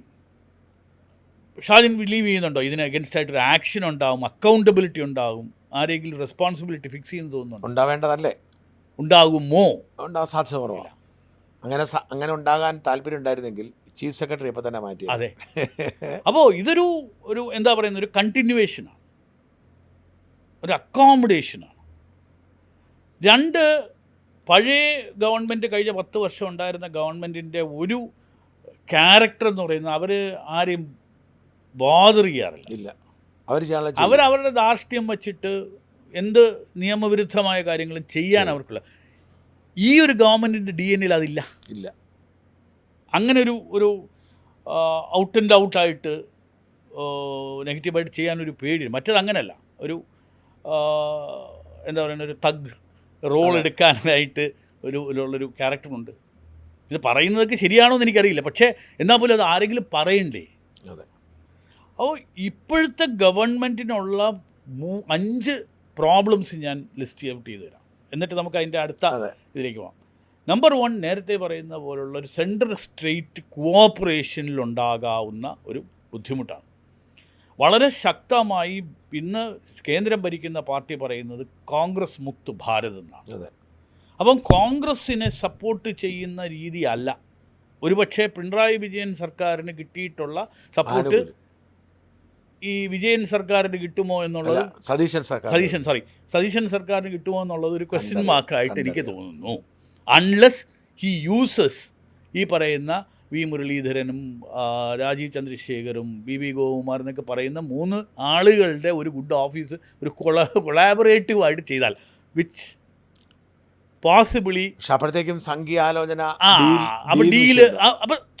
അപ്പോൾ ദാറ്റ് ഇസ് നമ്പർ 1, ഒരു സെൻട്രൽ സ്റ്റേറ്റ് റിലേഷൻഷിപ്പിൻ്റെ. 2, ഈ പറയുന്ന വൈറ്റ് പേപ്പറിൽ കാണുന്ന 5 ലക്ഷം കോടിയുടെ അല്ലെങ്കിൽ ബാധ്യതയും അതിന് മുന്നോട്ട് പോകാനുള്ള പ്രയാസങ്ങൾ. 3, നമുക്ക് ഇന്ന് ബംഗാളിൽ നിന്നും ആസാമിൽ നിന്നും വരുന്ന വർക്ക് ഫോഴ്സ് ഇന്നില്ലാതായി നിന്ന് പോകുന്നു. അവിടെ ഡബിൾ എൻജിൻ സർക്കാരായി, അവിടുത്തെ ഇൻഫ്രാ പുഷ് വരുന്നുണ്ട്. അവിടെ ഇന്ന് ഇവിടെ 1300 രൂപ ആണെങ്കിൽ അവിടെ 700 ഉള്ളെങ്കിൽ അവനത് മതി. കാരണം ഇവിടുത്തെ കോസ്റ്റ് ഓഫ് ലിവിങ് അവിടുത്തെ കോസ്റ്റ് ഓഫ് ലിവിങ് തമ്മിൽ ഇവർക്ക് 1300 അല്ല, ഞാൻ പറഞ്ഞ ഒരു XYZ എന്ന് പറയുന്നതിന് പകരം അവിടുത്തെ ശമ്പളം കുറവാണെങ്കിലും മാച്ച് ചെയ്യും. പിന്നെ കുടുംബത്തിനടുത്താണ്. 4, ഇന്ന് റെമിറ്റൻസ് ബുദ്ധിമുട്ടാകുന്ന സമയമാണ്. ഈ പറയുന്ന മിഡിൽ ഈസ്റ്റിലുണ്ടാകുന്ന പ്രോബ്ലം. ആ മിഡിൽ ഈസ്റ്റ് പ്രോബ്ലം അനുസരിച്ച് ഇവിടുത്തെ സർക്കാരിന് റെമിറ്റൻസ് വഴി ഉണ്ടാകുന്ന ഒരു കൺസംഷൻ, അതാണല്ലോ GST ഒക്കെ ഉണ്ടാകുന്ന ഒരു സാധനം. ഈ പറയുന്ന അതിനകത്തൊരു കുറവ് ഡെഫിനറ്റായിട്ടുണ്ടാകും. ഇതിനെല്ലാം പുറമെ നമുക്ക് ഒരു ഗവർണൻസ് ബ്രേക്ക് ഡൗൺ, ഈ പരിചയക്കുറവ്, ഒരു പലർക്കും ഒരു കറപ്റ്റ് പ്രാക്ടീസിൽ കൂടുതൽ നിൽക്കുന്നത് ഒരു UDF സർക്കാരാണെന്നൊക്കെ ഒരു ഇതുണ്ടെങ്കിലും അതൊക്കെ മാറ്റിമറിച്ചു കഴിഞ്ഞ 10 വർഷം കൊണ്ട്. എന്നാലും ആ ഒരു പേടി ആളുകൾക്ക്, പിന്നെ ഈ ഒരു ഗവർണൻസിന് വേണ്ടിയിട്ടുള്ളൊരു ആർജവം കാണിക്കുന്നത് കുറവാണ്. അപ്പോൾ ഈ 4-5 റീസൺസ് കൊണ്ട് കേരളത്തിൻ്റെ ചാലഞ്ചസ് വളരെ ഹൈ ആണ് എന്നാണ് എൻ്റെ ഒരു ഒബ്സർവേഷൻ. ഇതെങ്ങനെ നമ്മൾ മറികടക്കും? റെമിറ്റൻസിന് നമുക്കൊന്നും ചെയ്യാനൊക്കില്ല. റെമിറ്റൻസ് കുറഞ്ഞു വരുന്നല്ലേ? റെമിറ്റൻസ് കുറയും. കാരണം എന്ന് പറഞ്ഞാൽ ഈ മിഡിൽ ഈസ്റ്റ് ക്രൈസിസ്, നമ്മുടെ മേജർ ഒരു റവന്യൂ വരുന്ന മിഡിൽ ഈസ്റ്റിൽ നിന്നാണല്ലോ. അത് വളരെ ശക്തമായ ഒരു ഇമ്പാക്റ്റ് ഉണ്ടാക്കും. നിലനിൽക്കുമല്ലേ ആ ക്രൈസിസ്? ഇപ്പോൾ തന്നെ പല രാജ്യങ്ങളിലും ഇറാൻ അറ്റാക്ക് ചെയ്തു. അപ്പോൾ ഇത് റീബിൽഡ് ചെയ്യുക, അതിൽ നിന്നുള്ള ഒരു എക്കോണമി റിവൈവ് ചെയ്യണ്ടേ? അത് ഒരു പക്ഷേ നമ്മളെ ബാധിച്ചേക്കാം. മൊത്തത്തിൽ രാജ്യത്തെ പോലും ബാധിച്ചിട്ടുണ്ടല്ലേ? ഡെഫിനറ്റായിട്ട്. എണ്ണയുടെ പ്രശ്നം, അതിൻ്റെ സപ്ലൈ. പിന്നെ 2030 യൂട്ടിലൈസേഷൻ ഓഫ് ഓയിൽ വളരെയധികം കുറയുന്നതാണ്. ആണോ? ഇപ്പോൾ UAE എന്തുകൊണ്ട് ഭാരതവുമായി വളരെ അടുത്ത് വർക്ക് ചെയ്തു, ഒപ്പെക്കിൽ നിന്ന് മാറി. അവരെ സംബന്ധിച്ചിടത്തോളം 2030 മുമ്പ് അവരുടെ ഓയിൽ മാക്സിമം സെല്ല് ചെയ്യണം. ഇന്ന് ഏതാണ്ട് 6-7% വെഹിക്കിൾസ് ഭാരതത്തിൽ നിന്ന് EV ആയി മാറി. മനസ്സിലായി. അപ്പോൾ ഇവിടെ നമ്മൾ ആറ്റമിക് എനർജിയെ പറ്റി വളരെ ശക്തമായി സംസാരിക്കുന്നു. ഈ ചേഞ്ചസ് നമുക്ക് എങ്ങനെ കൊണ്ടുവരാനോ? അതുകൊണ്ട് റവന്യൂ, പിന്നെ കേരളം ഭാരതം ഇന്ന് ഗ്രോ ചെയ്യുകയാണ്. അപ്പം നാച്ചുറലി ഇവിടുത്തെ ഓപ്പർച്യൂണിറ്റീസ് ആയിരിക്കും ബാക്കിയുള്ള രാജ്യങ്ങളെക്കാൾ കൂടുതൽ. ഓക്കെ. ഇൻഫ്രാസ്ട്രക്ചർ വരുമ്പോൾ നമ്മുടെ ഡെമോഗ്രഫി താഴ്ന്നുകൊണ്ട് വരിക. ഇന്നത്തെ ആവറേജ് കേരളത്തിൻ്റെ ഏജ് ഏതാണ്ട് 40 അടുപ്പിച്ചായി എന്നാണ് പറയുന്നത്. അപ്പോൾ അവിടെ നമുക്ക് വർക്കിംഗ് പോപ്പുലേഷൻ ഇല്ല. പുതിയ ഒരു സംരംഭം വരണമെങ്കിൽ നാച്ചുറലി ഒരു ഷാജിനൊരു ഫാക്ടറി ഇടണമെങ്കിൽ ഷാജൻ നോക്കുന്നത് എത്രയാണ്? അടുത്ത ഒരു 25 വർഷത്തേക്ക് എനിക്ക് ഇവിടെ വർക്കിംഗ് പോപ്പുലേഷനെ കിട്ടുമെന്നുള്ളതാണ് നോക്കുന്നത്. ചിലവ് കുറഞ്ഞ്, ചിലവ് മാത്രം വർക്ക് ചെയ്യാൻ ആൾ വേണ്ടേ? ഇവിടെ ആളില്ല. ഇവിടുത്തെ ഏതാണ്ട് എല്ലാ യുവജനങ്ങളും പഠിക്കാനും ജോലിക്കും വേണ്ടി വിദേശത്തും മറ്റ് സംസ്ഥാനങ്ങളിലേക്ക് പോകുമ്പോൾ ഇവിടെ വർക്കിംഗ് ഇതൊരു ഓൾഡ് ഏജ് ഹോമായിട്ട് മാറി. അപ്പോൾ അത് വലിയ ചലഞ്ച് തന്നെയാണ് നമുക്ക്. ഇതാണ് നമ്മുടെ ഫ്രണ്ടിൽ നിൽക്കുന്ന സാധനം. ഇതിൻ്റെ കൂടാതുള്ള ചലഞ്ചസാണ് ഞാൻ പറഞ്ഞത്. ഇതിനൊരു വളരെ സ്ട്രക്ചേർഡായിട്ടുള്ള ഒരു എല്ലാവരും കൂടെ ചേർന്ന് ബിയോണ്ട് പോളിറ്റിക്സ് നമ്മളൊരു എഫേർട്ട് എടുത്തിട്ടില്ല എങ്കിൽ നമ്മൾ താഴോട്ട് തന്നെ പോകും. നമ്മൾ കിഫ്ബി വേണ്ടതുപോലെ സംസാരിച്ചില്ല. അങ്ങ് കിഫ്ബിയായി ബന്ധപ്പെട്ടൊരു പോരാട്ടം നടത്തിയിരുന്നു. കിഫ്ബി നമ്മുടെ എക്കണോമിക്ക് അല്ലെങ്കിൽ കഴിഞ്ഞ 10 കൊല്ലം കൊണ്ട് കിഫ്ബിയിലൂടെ ഇവരെന്താണ് നമ്മുടെ സമൂഹത്തോട് ദ്രോഹം എന്താണ്? അങ്ങൊന്ന് വിശദീകരിക്കുമോ? കിഫ്ബി ഇന്ന് ഒരു പക്ഷേ ഒരു വലിയ ചർച്ചയായതും കേന്ദ്ര ഗവൺമെൻറ് ശ്രദ്ധ ഇത് വന്നതും ഒരു റിട്ട് ഫയൽ ചെയ്തതിൻ്റെ ശേഷമാണ്. അങ്ങ് റിട്ടയർ ഞാനാണ് അന്ന് ആ റിട്ട് ഫയൽ ചെയ്തത്. അന്ന് മീഡിയയിലും മറ്റുമൊക്കെ അന്നത്തെ ധനമന്ത്രി ഐസക്ക് ഔട്ട് ആൻഡ് ഔട്ട് കള്ളങ്ങൾ പറഞ്ഞ് ഇതിനെപ്പറ്റി ഇത് ചെയ്തിരുന്നു. അപ്പം എന്താണ് അങ്ങയുടെ ആവശ്യം? ഇതിനകത്ത് മസാല ബോണ്ട്, ഞാൻ കിഫ്ബിക്ക് എഗൻസ്റ്റ് ആയിട്ടല്ലായിരുന്നു, മസാല ബോണ്ട് എന്ന് പറയുന്ന ഒരു പ്രോഡക്റ്റ് പുതിയ എന്തോ ഒരു വലിയ സാധനമാണെന്നും പറഞ്ഞ് ഇറക്കുകയും അത് ലണ്ടൻ സ്റ്റോക്ക് എക്സ്ചേഞ്ചിൽ കൊണ്ട് ലിസ്റ്റ് ചെയ്യുകയും ചെയ്തു. അന്ന് 2150 കോടി രൂപയുടെ ആദ്യത്തെ ലിസ്റ്റിംഗ് വന്നിട്ടുള്ളത്. അതെടുത്തത് 9.723%. ഇത് വളരെ ഹൈ ആയിട്ടുള്ളൊരു റേറ്റും പ്ലസ് ലിസ്റ്റിംഗ് ഫീസ്, സിൻഡിക്കേഷൻ ഫീ, മണിയടി ഫീസ് എല്ലാം കൂടെ ചേർന്ന് ഏതാണ്ട് 10-12% ആയി കാണും കോസ്റ്റ്. അപ്പോൾ ഇത് നമ്മുടെ NRIസിൻ്റെ അടുത്ത് പറഞ്ഞാൽ 2000-5000 കോടി രൂപ ഒരു കേരള ഗവൺമെൻറ്റിന് ഒരു ബോണ്ടിൽ ഇഷ്യൂ ചെയ്യാൻ ബുദ്ധിമുട്ടുണ്ടോ മലയാളിക്ക്? മാത്രമല്ല ആഭ്യന്തര വിപണി അതിൽ കുറച്ച് ഘട്ടത്തില്ലേ. കറക്റ്റ്. അപ്പോൾ ഇതിന് വലിയ ന്യായങ്ങളും കാര്യങ്ങളൊക്കെ പറഞ്ഞു. അപ്പോൾ ഇതിന് ശ്രീ KM എബ്രഹാം ആണ് ഇതിൻ്റെ ഒരു അദ്ദേഹം ഇവിടെയായിരുന്നു, സെബിയുടെ ഡയറക്ടറായിരുന്നു. അപ്പോൾ അദ്ദേഹം കൊണ്ടുവന്ന അദ്ദേഹത്തിന് വലിയ ഡിഗ്രിയും മറ്റുമൊക്കെ ഉണ്ട്. ഫിനാൻഷ്യൽ വിസാർഡാണെന്നാണ് ജനറലി നമ്മളൊക്കെ വിചാരിച്ചിരുന്നത്. പക്ഷെ അൺഫോർച്ചുനേറ്റ്ലി ഈ പറയുന്ന അതായിരുന്നു ട്രിഗർ. അതെ. അപ്പം അന്ന് മാത്യു കുഴൽനാടനായിരുന്നു, ഇന്ന് MLA ആയിരിക്കുന്ന മാത്യു ആണ് എന്നെ റെപ്രസെൻ്റ് ചെയ്തത്. അന്ന് എനിക്ക് തോന്നുന്നു എല്ലാ നിയമസഭയിലും രഞ്ജിത്ത് കാർത്തികൻ എന്ന് പറയുന്ന ഒരു സംഘപരിവാർ ആളും മാത്യു കുഴൽനാടൻ എന്നുള്ള കോൺഗ്രസ്സുകാരൻ കൂടെ ഗൂഢാലോചന നടത്തി ചെയ്തു എന്നൊക്കെയുള്ള അലിഗേഷൻസൊക്കെ ഉണ്ടായിട്ടുണ്ട്. പക്ഷേ എന്നാലും ഒരു ഗുണം ഉണ്ടായത് 5000 കോടി എന്നുള്ളത് 2250 കോടിയിൽ അവർ നിർത്തി. പിന്നെ എടുക്കാൻ പറ്റിയില്ല. കാരണം ഇത് കോൺസ്റ്റിറ്റ്യൂഷണൽ വയലേഷനാണ് എന്നുള്ളതാണ് നമ്മുടെ മനസ്സിലായി. വിദേശത്തുനിന്ന് പണം കടമെടുക്കണമെങ്കിൽ സെൻട്രൽ ഗവൺമെൻറ് എടുക്കാനൊക്കെ. ഇത് സ്റ്റേറ്റ് ഗവൺമെൻറ് തന്നെയാണ് കിഫ്ബി എന്നും ആ കിഫ്ബി എടുത്തത് ഒരു വയലേഷനാണെന്നുള്ളതാണ് നമ്മുടെ തർക്കം.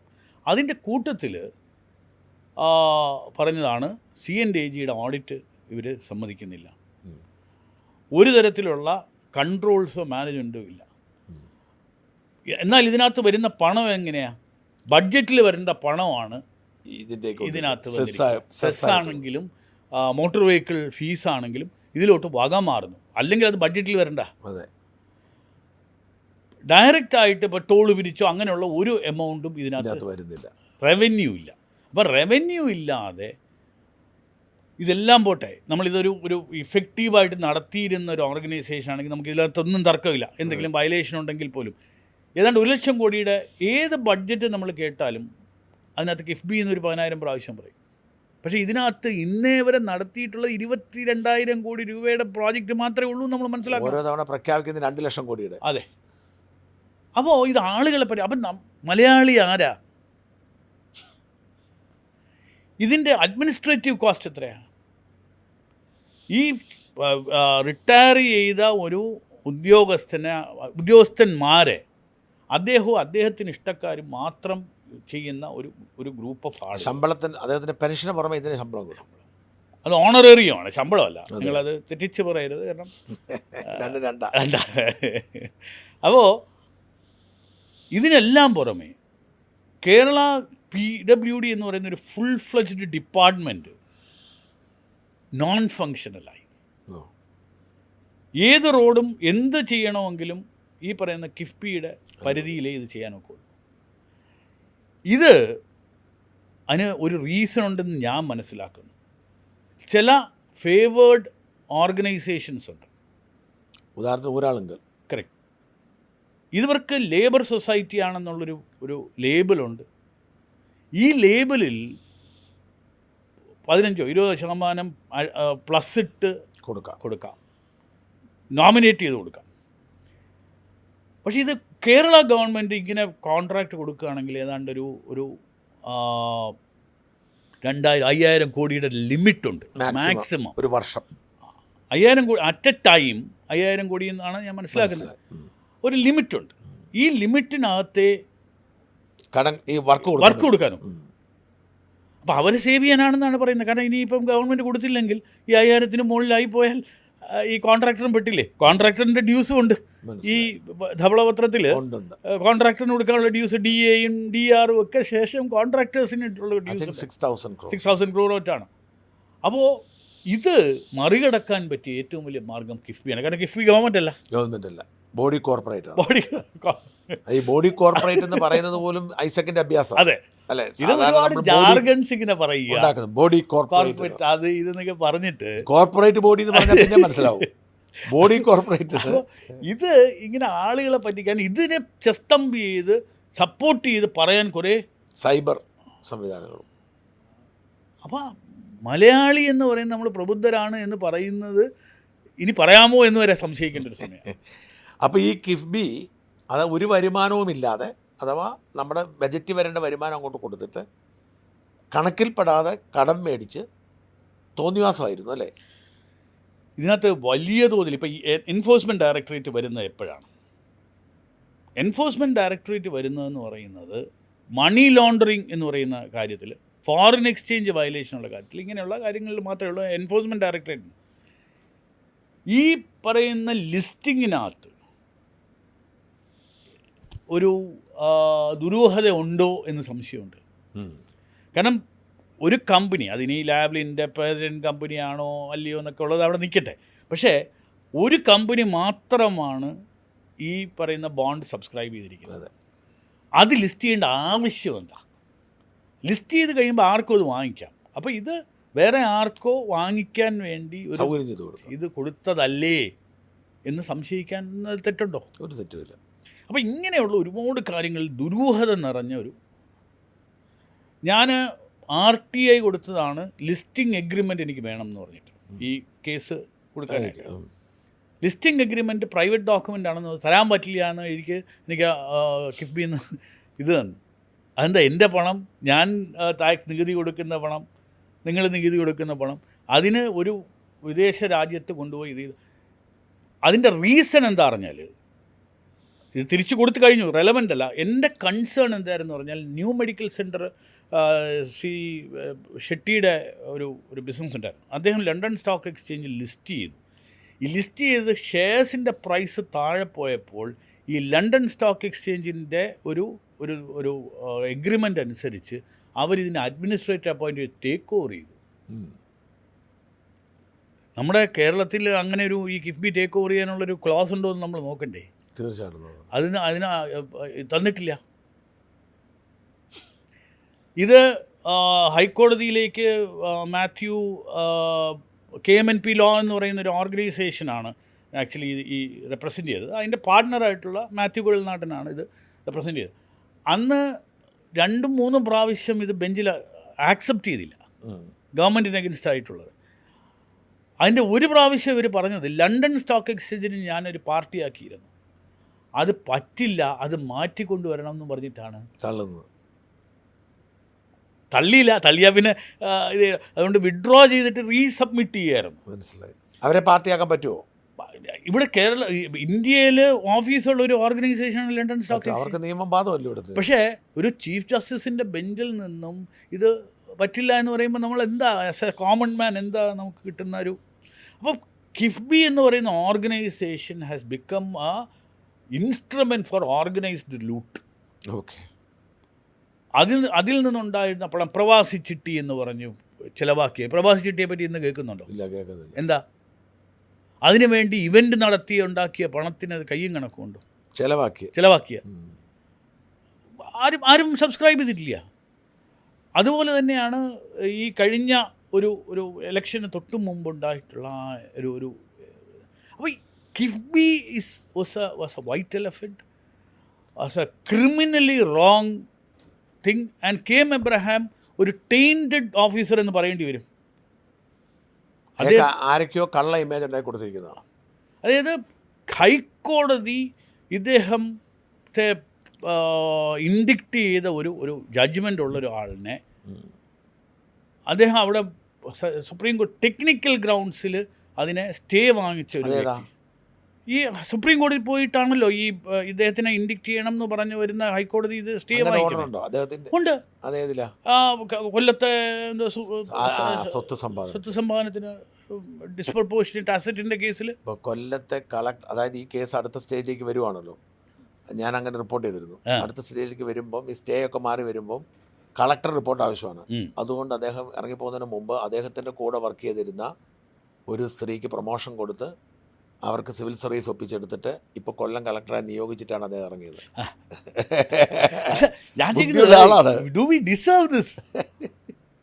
അതായത് അദ്ദേഹത്തിനെ ഏതോ ലെവലിൽ നമ്മൾ കണ്ടിരുന്നൊരു മനുഷ്യൻ. അത് ഇത്രയും CFA ആണ്. പക്ഷേ ഒരു തരത്തിലും നമുക്കത് ജസ്റ്റിഫൈ ചെയ്യാവുന്ന ആക്ഷൻസ് അല്ല. ഈ പലരും, ഞാൻ ഇദ്ദേഹത്തിൻ്റെ ഈ ഓർഡർ വന്നപ്പോൾ ഒരു വീഡിയോ ചെയ്തിരുന്ന സമയത്ത് പലരും എന്നെ വിളിച്ചു, ഒരു കെ.എം. എബ്രഹാമിനെ നിങ്ങൾ ഒരിക്കലും ഒരു കുറ്റക്കാരനായിട്ട് പറയരുത്. ജോൺ മുണ്ടൊക്കെ എന്നോട് പറഞ്ഞാൽ അറിയോ, കെ.എം. എബ്രഹാം കറപ്റ്റനാണെങ്കിൽ കറപ്റ്റല്ലാത്ത ഒരു ഉദ്യോഗസ്ഥരില്ലെന്ന് പറഞ്ഞു. അത്തരത്തിൽ ആത്മവിശ്വാസത്തെ കൊടുത്തിരിക്കുന്നത്. അപ്പോൾ ഇത് അദ്ദേഹം പേഴ്സണലി പൈസ ഉണ്ടാക്കിയോ ഇല്ലയോ എന്നുള്ളതല്ല ഇഷ്യൂ. ഉണ്ടാക്കിയിട്ടുണ്ട്. അതാണല്ലോ മറ്റേ ഈ കൊല്ലത്തെ കേസ്. അപ്പോൾ അതിനെപ്പറ്റി ഞാനൊരു കമൻറ്റ് ചെയ്യുന്നില്ല എന്നേ പറഞ്ഞേ. എൻ്റെ ഇഷ്യൂ എന്ന് പറയുന്നത് കേരളം എന്ന് പറയുന്ന സംസ്ഥാനത്തിൻ്റെ ഫൈനാൻഷ്യൽ ഫൗണ്ടേഷൻ, ഇതിൻ്റെ ഒരു ആർക്കിടെക്ചർ, മറ്റേതൊരു ഒരു ഈ പറയുന്ന കടമെടുത്തു ഇത് ചെയ്തു എന്നൊക്കെ പറയുകയാണെങ്കിൽ ഇതിൻ്റെ ഒരു ഫൈനാൻഷ്യൽ ആർക്കിടെക്ചറിനെ ഷേക്ക് ചെയ്ത ഒരു നയങ്ങളുടെ ഉപജ്ഞാതാവാണ് ഇത്. ഇന്നുള്ള പ്രയാസങ്ങളും ഇതും അന്ന് ചീഫ് മിനിസ്റ്റർ ഇദ്ദേഹത്തിന് അത്രത്തോളം വിശ്വസിച്ചു. അപ്പം അദ്ദേഹത്തിൻ്റെ ഒരു ട്രസ്റ്റഡ് ലെഫ്റ്റനൻ്റ് എന്നുള്ള രീതിയിലാണത്. അതുകൊണ്ടാണല്ലോ അദ്ദേഹം റിട്ടയർ ചെയ്തിട്ടും ഒരു IAS ഇരിക്കേണ്ട സ്ഥലത്ത്, അതായത് സെർവിങ് IAS ഇരിക്കേണ്ട സ്ഥലത്ത് ഇദ്ദേഹത്തിനെ വെച്ചത്. KIIFB I would say was a scam. എൻ്റെ പഠനത്തിൽ വെച്ചിട്ട് വളരെയധികം ആളുകളെ നെപ്പോട്ടിസം, അദ്ദേഹത്തിന് ഇഷ്ടമുള്ളവർ, നേരത്തെ ഈ പറഞ്ഞ പോലെയൊക്കെ അദ്ദേഹത്തിന് ഇഷ്ടമുള്ളവരെ നിയമിക്കാനും ഇഷ്ടമുള്ളവർക്ക് നോമിനേഷൻ വഴി കോൺട്രാക്റ്റ് കൊടുക്കാനും അതിന് വേണ്ട ഒരു പാത്രമായിട്ട് യൂസ് ചെയ്തതാണ്. അത് മേജർ ഒരു VD സതീശൻ വാസ്തവത്തിൽ ഈ കിഫ്ബിയെ പിരിച്ചുവിടാമെന്ന് പറഞ്ഞു. പക്ഷേ അത്ര ഒരു സാധനം ഈ ധവളപത്രത്തിലില്ല. കിഫ്ബി ഇല്ലാതാക്കുമെന്ന് പറഞ്ഞിട്ടില്ല. കിഫ്ബി ഇന്നോവേറ്റീവ് ബ്രില്യൻ്റ് ഐഡിയ എന്ന് തന്നെയാണ് ഇതിനകത്ത് പറഞ്ഞിരിക്കുന്നത്. അതാണ്. അപ്പോൾ ഐഡിയ ഈസ് ഗുഡ്, അല്ലാന്ന് ആരും പറയുന്നില്ല. പക്ഷേ ആ റവന്യൂ മോഡൽ എങ്ങനെയാണ്? പക്ഷേ കിഫ്ബി ഹാസ് ടു ഗോ. അതൊരു കൺസൾട്ടൻസി പോലെയോ ഇത്രയൊക്കെ ഈവൻ അതുപോലും ഇവിടുത്തെ എൻജിനീയർമാർക്ക് വിവരമില്ലാത്തവരാണോ? അവരെ PWDയിൽ ഉണ്ടായിട്ടുള്ള ആളുകളെല്ലാവരും വളരെ എക്സ്പീരിയൻസ്ഡും ഒക്കെ ആളുകളല്ലേ. നമ്മൾ ഈ ധവളപത്രത്തിന് ഇനി അതാ പ്രധാന കാര്യം നമ്മൾ സൂചിപ്പിക്കാനുള്ളത്. അല്ല, ധവളപത്രത്തിനകത്ത് ഇനി നമ്മൾ നോക്കേണ്ടത് എങ്ങനെ ഇതിനെ മറികടക്കാൻ പ്രധാനപ്പെട്ട, അതായത് ഇതെല്ലാം ഓക്കെ, കേരളത്തിൻ്റെ അവസ്ഥ അതിദയനീയമാണ്. 5 ലക്ഷം കടം കൊടുക്കുക, 5 ലക്ഷം കോടി കടമുണ്ട്, 50,000 കോടി കൊടുത്തു തീർക്കാനുണ്ട്, അതിൽ 20,000 കോടി ഇപ്പോൾ കൊടുക്കണം. ഇതെല്ലാം സത്യം. എങ്ങനെ VD സതീശൻ, ഞാൻ മനസ്സിലാക്കുന്നതനുസരിച്ച് 2 വലിയ നെഗറ്റീവ്സ് ഉണ്ട്. ഒന്ന്, ഈ GST ഗ്രാൻഡ് കിട്ടത്തില്ല, കഴിഞ്ഞു പോയി ഇല്ലേ? അതിന്റെ സമയം കഴിഞ്ഞല്ലോ. കോമ്പൻസേഷൻ 5 വർഷം കൊടുക്കാമെന്ന് അന്നേ പറഞ്ഞ കാര്യത്തിന് ഇത് ചോദിക്കാൻ ഇത് GST കൗൺസിലിൽ ഐകകണ്ഠമായി യുനാനിമസ് ആയിട്ട് പാസ്സാക്കിയ സാധനമല്ലേ? പക്ഷേ ഇവരുടെ ഈ വർഷത്തെ കണക്കുകൂട്ടലിലും GST ഇല്ല. 14 അല്ല, ഇവരുടെ ബജറ്റ് ഇതുണ്ടല്ലോ, CPM-ന്റെ ബജറ്റ് കാൽക്കുലേഷനിൽ 14,000 കോടി രൂപ ഈ GST കോമ്പൻസേഷൻ കിട്ടുമെന്നാണ് എഴുതി വെച്ചിരിക്കുന്നത്. 2000 ഇതാ ഒരു സെൻസായി ഉള്ള ആരും ഇതിനൊരു ബഡ്ജറ്റായിട്ട് അംഗീകരിക്കുകയോ, ഇത് വെറുതെ പത്രങ്ങളിൽ വലിയ കാര്യം വാർത്ത ഒരു 2-3 ദിവസം തലവാചകങ്ങൾ വരാനും ഉള്ളതാണ്. ഇത് മാത്രം ചർച്ചകൾക്കും വേണ്ടിയുള്ളൊരു മൈക്രോഫോണിൽ പറയുന്ന ഒരു കാര്യമായി മാത്രം മാറിയില്ലേ? മാറി. രണ്ടാമത്തെ ഒരു കാര്യം കൂടെ, അതിൻ്റെ അകത്ത് ഇവർ ഈ കിഫ്ബി എടുത്തിരിക്കുന്ന ലോണും മറ്റും ഇതിനകത്ത് കുറയ്ക്കുമെന്ന് പറഞ്ഞു, നമ്മുടെ കടമെടുക്കാനുള്ള പരിധി കുറയ്ക്കുമെന്ന് പറഞ്ഞു. അങ്ങനെ ആകുമ്പോൾ നമുക്ക് കടമെടുക്കാനും സാധ്യത കുറവായിരിക്കും. ഈ സാഹചര്യത്തിൽ, അതായത് കിട്ടിക്കൊണ്ടിരുന്ന കടം കുറയും, വേറെ വരുമാനമൊന്നുമില്ല. ഈ സാഹചര്യത്തിൽ ഒരുപാട് പ്രഖ്യാപനങ്ങൾ VD സതീശൻ നടത്തി. എങ്ങനെ VD സതീശനെ ഇതിനെ മറികടക്കാൻ കഴിയും? ഈ നിലപാടുകൾക്ക് രാജകുമാരന്മാരുണ്ടോ എന്നുള്ളതൊന്നും അറിയില്ല. ഈ നിലപാട് എന്ന് പറയുന്നത് മാറ്റാനുള്ളത് തന്നെയാണ് എന്ന് വിശ്വസിക്കുന്ന ഒരാൾ. ഒരു റിയലൈസേഷൻ വരികയാണെങ്കിൽ ചില നിലപാടുകൾ നമ്മൾ മാറ്റിയേ പറ്റൂ. റിയലൈസേഷൻ ഉണ്ടാവണം. അപ്പോൾ ഈ ഇന്ദിരാ ഗ്യാരണ്ടി എന്നൊക്കെ പറയുന്ന ആ ഒരു കാര്യം അറ്റ്ലീസ്റ്റ് അടുത്ത ഇലക്ഷന് തൊട്ട് മുമ്പ് വരെയെങ്കിലും മാറ്റി വയ്ക്കണം. അതാണല്ലോ നമ്മുടെ ബെഞ്ച് മാർക്ക്. എപ്പോഴും അങ്ങനെയാണല്ലോ. കാരണം 4 വർഷം ചെയ്ത കാര്യങ്ങൾ മറന്നുപോകും. അപ്പോൾ 5ാമത്തെ വർഷം നമ്മൾ ആലോചിക്കുക. അപ്പോൾ അറ്റ്ലീസ്റ്റ് ഈ 4 വർഷം കൊണ്ട് ഇതിനെ എങ്ങനെ ഒന്ന് ഒരു നെക്സ്റ്റ് ഒന്ന് മുന്നോട്ട് കൊണ്ടുപോകാമെന്ന് വിചാരിക്കുക. അപ്പോൾ ആദ്യമായിട്ട് എനിക്ക് പറയാനുള്ളത് ഈ ഫ്രീ ബി ഒരു രീതി മാറ്റുക തൽക്കാലത്തേക്ക് അറ്റ്ലീസ്റ്റ്. പിന്നെ ഈ ഓസ്റ്ററിറ്റി മെഷർ എന്ന് പറയുന്നത് എല്ലാ കാര്യത്തിലും, ഈ പരസ്യം കൊടുപ്പിലാകട്ടെ, ആളുകളെ നിയമിക്കുന്നതിലാകട്ടെ, ആളുകളെ മിനിസ്റ്റീരിയൽ സ്റ്റാഫിന് പെൻഷൻ കൊടുക്കുന്നതൊക്കെ, വാസ്തവം പറഞ്ഞാൽ കഴിഞ്ഞ ഈ പറയുന്ന ഇത് റിവ്യൂ ചെയ്ത് ഇവരുടെയൊക്കെ പെൻഷൻ ക്യാൻസൽ ചെയ്യണം. അതെ. ചെറിയ പൈസ ആയിക്കോട്ടെ, നമ്മൾ പറയുന്ന എല്ലാം കൂടെ 2-3 കോടിയല്ലേ ഉള്ളൂ. അങ്ങനെയുള്ള കോടികളാണല്ലോ ഇത് 5 ലക്ഷം കോടിയായി മാറിയത്. അപ്പം വളരെ ശക്തമായ ഒരു ഓസ്റ്ററിറ്റി മെഷർ ഇവരെടുക്കണം. ഈ പല സാധനങ്ങളും മിക്സ് ചെയ്യാം. ഉദാഹരണത്തിന് യുവജന കമ്മീഷൻ, യുവജന ബോർഡൂടെ വേണ്ട. ഇതെല്ലാം ആളുകൾക്ക് പൊസിഷൻ കൊടുക്കാൻ വേണ്ടി മാത്രം ഉണ്ടാക്കി വെച്ചിരിക്കുന്നതല്ലേ. മുന്നോക്ക കമ്മീഷൻ, പിന്നോക്ക കമ്മീഷൻ, ഇത് ഇവരെന്ത് ബാലാവകാശം, മനുഷ്യാവകാശം. അപ്പോൾ ഇങ്ങനെയുള്ള കാര്യങ്ങൾ അറ്റ്ലീസ്റ്റ് ഒരു താൽക്കാലികമായിട്ടെങ്കിലും ഒരു പൈസ കൊടുക്കാനുള്ളത് സമയം വരെയെങ്കിലും ഒന്ന് കോൾഡ് സ്റ്റോറേജിൽ വയ്ക്കുക. ഒരു പവറും ഇല്ല. അപ്പോൾ അങ്ങനെയുള്ള ആക്ടിവിറ്റീസ് മാറ്റി നിർത്തുക. ഇതിനെല്ലാം പുറമേ ഒരു ക്ലാസിക് എക്സാമ്പിൾ നമ്മുടെ മുമ്പിലുള്ളത് Shri BB Rajesh mayor care എന്ന് പറയുന്ന ഒരു ഇനീഷ്യേറ്റീവ് ഞാൻ ചെയ്ത കണ്ടു കാണും. അതെ, ഈ മേയർ കെയർ എന്താ ചെയ്തേ? ഇവിടെയുള്ള ആളുകളുടെ കയ്യിൽ നിന്ന് കാശ് വാങ്ങിച്ചു. ഈ കാശ് വാങ്ങിച്ച് 5000 ചില്ലുവാനം കുട്ടികൾക്ക് എക്രോസ് പൊളിറ്റിക്സ് ഇല്ലാതെ ഈ 101 കോൺസ്റ്റിറ്റ്യുവൻസിയിലും അദ്ദേഹം വിതരണം ചെയ്തു. അപ്പോൾ ഒരു CSR ഏതാണ്ട് 35,000 കോടി രൂപയാണ് ഇന്ത്യയിൽ CSR ഫണ്ട് അവൈലബിലിറ്റി ഉള്ളത്.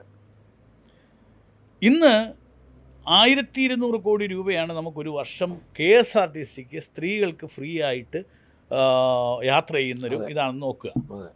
അപ്പോൾ ട്രാൻസ്പോർട്ടേഷൻ വളരെ ഇമ്പോർട്ടൻ്റ് ആണെന്നും ഒരു CSR ഫണ്ട് ഇതുപോലുള്ള കോർപ്പറേറ്റ്സിൻ്റെ, ഇപ്പോൾ അദാനി ഇവിടെ ആക്റ്റീവാണ്, അദാനിക്ക് CSR ഫണ്ട്സ് ഉണ്ട്, ടാറ്റ ആക്റ്റീവാണ്, ഇങ്ങനെയുള്ള ജിയോ ആക്റ്റീവാണ്, റിലയൻസ് ആക്റ്റീവ്, ഇവരുടെ കയ്യിൽ നിന്നൊക്കെ ഉള്ള എമൗണ്ട്, ഞാൻ പറയുന്നത് ഇതിൻ്റെ ബാക്കിയുള്ള പണമല്ല ഞാൻ പറയുന്നത്, അല്ലെങ്കിൽ ഡെഫിസിറ്റ് ഫൈനാൻസിങ് CSR വഴി ചെയ്യാന്നുള്ളതല്ല, ഹെൽത്ത് കെയറിലാകട്ടെ, ഇങ്ങനെയുള്ള പല കാര്യങ്ങളും CSR ആക്ടിവിറ്റീസ് കൂടുതൽ ഇത് കൊണ്ടുവരിക. ഈ CSR പോലും വേണ്ട, ഒരു നടക്കട്ടെ, ആത്മാർത്ഥമായി സർക്കാർ ചെലവഴിക്കുമെന്ന് പറഞ്ഞാൽ സാറും ഞാനൊക്കെ കൊടുക്കും. ഉത്തരം ഒരുപാട് കൊടുക്കാൻ പറ്റില്ലെന്ന് നമുക്ക് ഒരു മാസം 5,000 രൂപ കൊടുക്കാൻ പറ്റത്തില്ല. ഈ 3 കോടി ഉള്ളതിൽ 1 കോടി ആളുകൾ 10 രൂപ വെച്ച് കൊടുത്താലോ 100 രൂപ വെച്ച് കൊടുത്താലോ ആത്മാർത്ഥമായി വിശ്വസിക്കണം നമ്മുടെ സർക്കാർ. ഇവ ദുരിതാശ്വാസ ഫണ്ട് പോലും ദുരുപയോഗം ചെയ്ത ഒരു സർക്കാരാണ്. രക്തസാക്ഷി ഫണ്ട് ദുരുപയോഗം ചെയ്ത പാർട്ടി ഭരിച്ചുകൊണ്ടിരുന്ന സർക്കാർ. അപ്പോൾ അവിടെ നിന്നൊരു ഒരു ട്രസ്റ്റ് ഉണ്ടാക്കുക. ആ ട്രസ്റ്റ് ഉണ്ടാകുമ്പം ഇൻവെസ്റ്റ്മെൻറ്റ് വരും. 2, ഇവിടുത്തെ ഇൻഫ്രാസ്ട്രക്ചർ ഡെവലപ്മെൻറ്റ് വളരെ ഇമ്പോർട്ടൻറ്റ്. ഈ NHA ആണെങ്കിലും അവരുടെ ആണെങ്കിലും എന്താണ് അവിടെ ഉണ്ടായിട്ടുള്ള ഈ ഡിലേയുടെ കാരണം? അതിൻ്റെ മെറ്റീരിയൽസിൻ്റെ നോൺ അവൈലബിലിറ്റി ഉണ്ടാവാം, ഇന്ന് കല്ലും മണ്ണുമൊക്കെ കിട്ടാൻ പാടുണ്ടാകാം, ഇവരുടെ യൂണിയനിസം ഉണ്ടാകാം, ട്രേഡ് യൂണിയൻ ഉള്ളതുണ്ടാകാം. ഇത്രയും വർഷമായിട്ട് ഇത് നമുക്ക് കംപ്ലീറ്റ് ചെയ്യാൻ പറ്റില്ല. അത് കംപ്ലീറ്റ് ചെയ്യുമ്പോൾ തന്നെ ഒരു എക്കണോമിക് ആക്ടിവിറ്റി വളരെയധികം. ഏറ്റവും വലിയ കാര്യം എന്ന് പറയുന്നത് പോർട്ടാണ്. പോർട്ട് റിലേറ്റഡ് നമുക്ക് വാസ്തവം പറഞ്ഞാൽ കിട്ടാവുന്ന ഒരുപാട് പണം നമുക്ക് കിട്ടാതെ പോവുകയാണ്. കാരണം ഇന്ന് ട്രാൻസ്ഷിപ്മെൻറ്റ് മാത്രമേ ഉള്ളൂ. ഇവിടെ സ്റ്റഫിങ്ങോ ഡീസ്റ്റഫിങ്ങോ ഇല്ല. ഒരുപാട് ആക്ടിവിറ്റീസ് അവിടെ നടത്താം. അപ്പോൾ ഇങ്ങനെയുള്ള ഏരിയസിൽ എങ്ങനെ ഈ ക്യാപിറ്റൽ സമാഹരിച്ച് അതിനകത്ത് ഈ പറയുന്ന പ്രൈവറ്റ് ഇൻവെസ്റ്റ്മെൻറ്റ് കൊണ്ടുവന്ന് വെയർ ഹൗസിങ്ങിൻ്റെ കാര്യങ്ങൾ കൊണ്ടുവന്ന്, ഇതിപ്പം പള്ളിയിലെ പാതിരി പറഞ്ഞാൽ ഞാൻ അവിടുത്തെ എൻ്റെ ഡെവലപ്മെൻറ്റ് അവിടെ നിൽക്കും, അല്ലെങ്കിൽ സമുദായ നേതാവ് പറഞ്ഞാൽ നിൽക്കും. ഇതാണ് ഒരു ഗവൺമെൻറ്റിന് വേണ്ട. ആ ലെവൽസിലുള്ള ഒരു ഇൻ്റർവെൻഷൻ ഇല്ലാതെ കേരളത്തിന് മുന്നോട്ട് പോകാൻ പറ്റില്ല. ഒന്ന് the people has to understand. ഇത് നമ്മൾ ഇപ്പം ഒരു VD സതീശനോ അദ്ദേഹത്തിൻ്റെ ഒരു ടീമോ മാത്രം വിചാരിച്ചാൽ കേരളം ഒരിക്കലും നെക്സ്റ്റ് ലെവലിൽ പോകില്ല. ഒരു സിവിക് സെൻസ് വേണം. ആ സിവിക് സെൻസ് ഇന്ന് നമുക്ക് എവിടെയോ നഷ്ടപ്പെട്ടു പോയി. നമ്മൾ ഒരു നേതാവിൻ്റെ മകൾക്ക് ഈ ഒരു സെർച്ച് വന്നാൽ കല്ലെറിയും ഇത്രയും ജയിലിൽ പോകാൻ അറിയാമല്ലോ.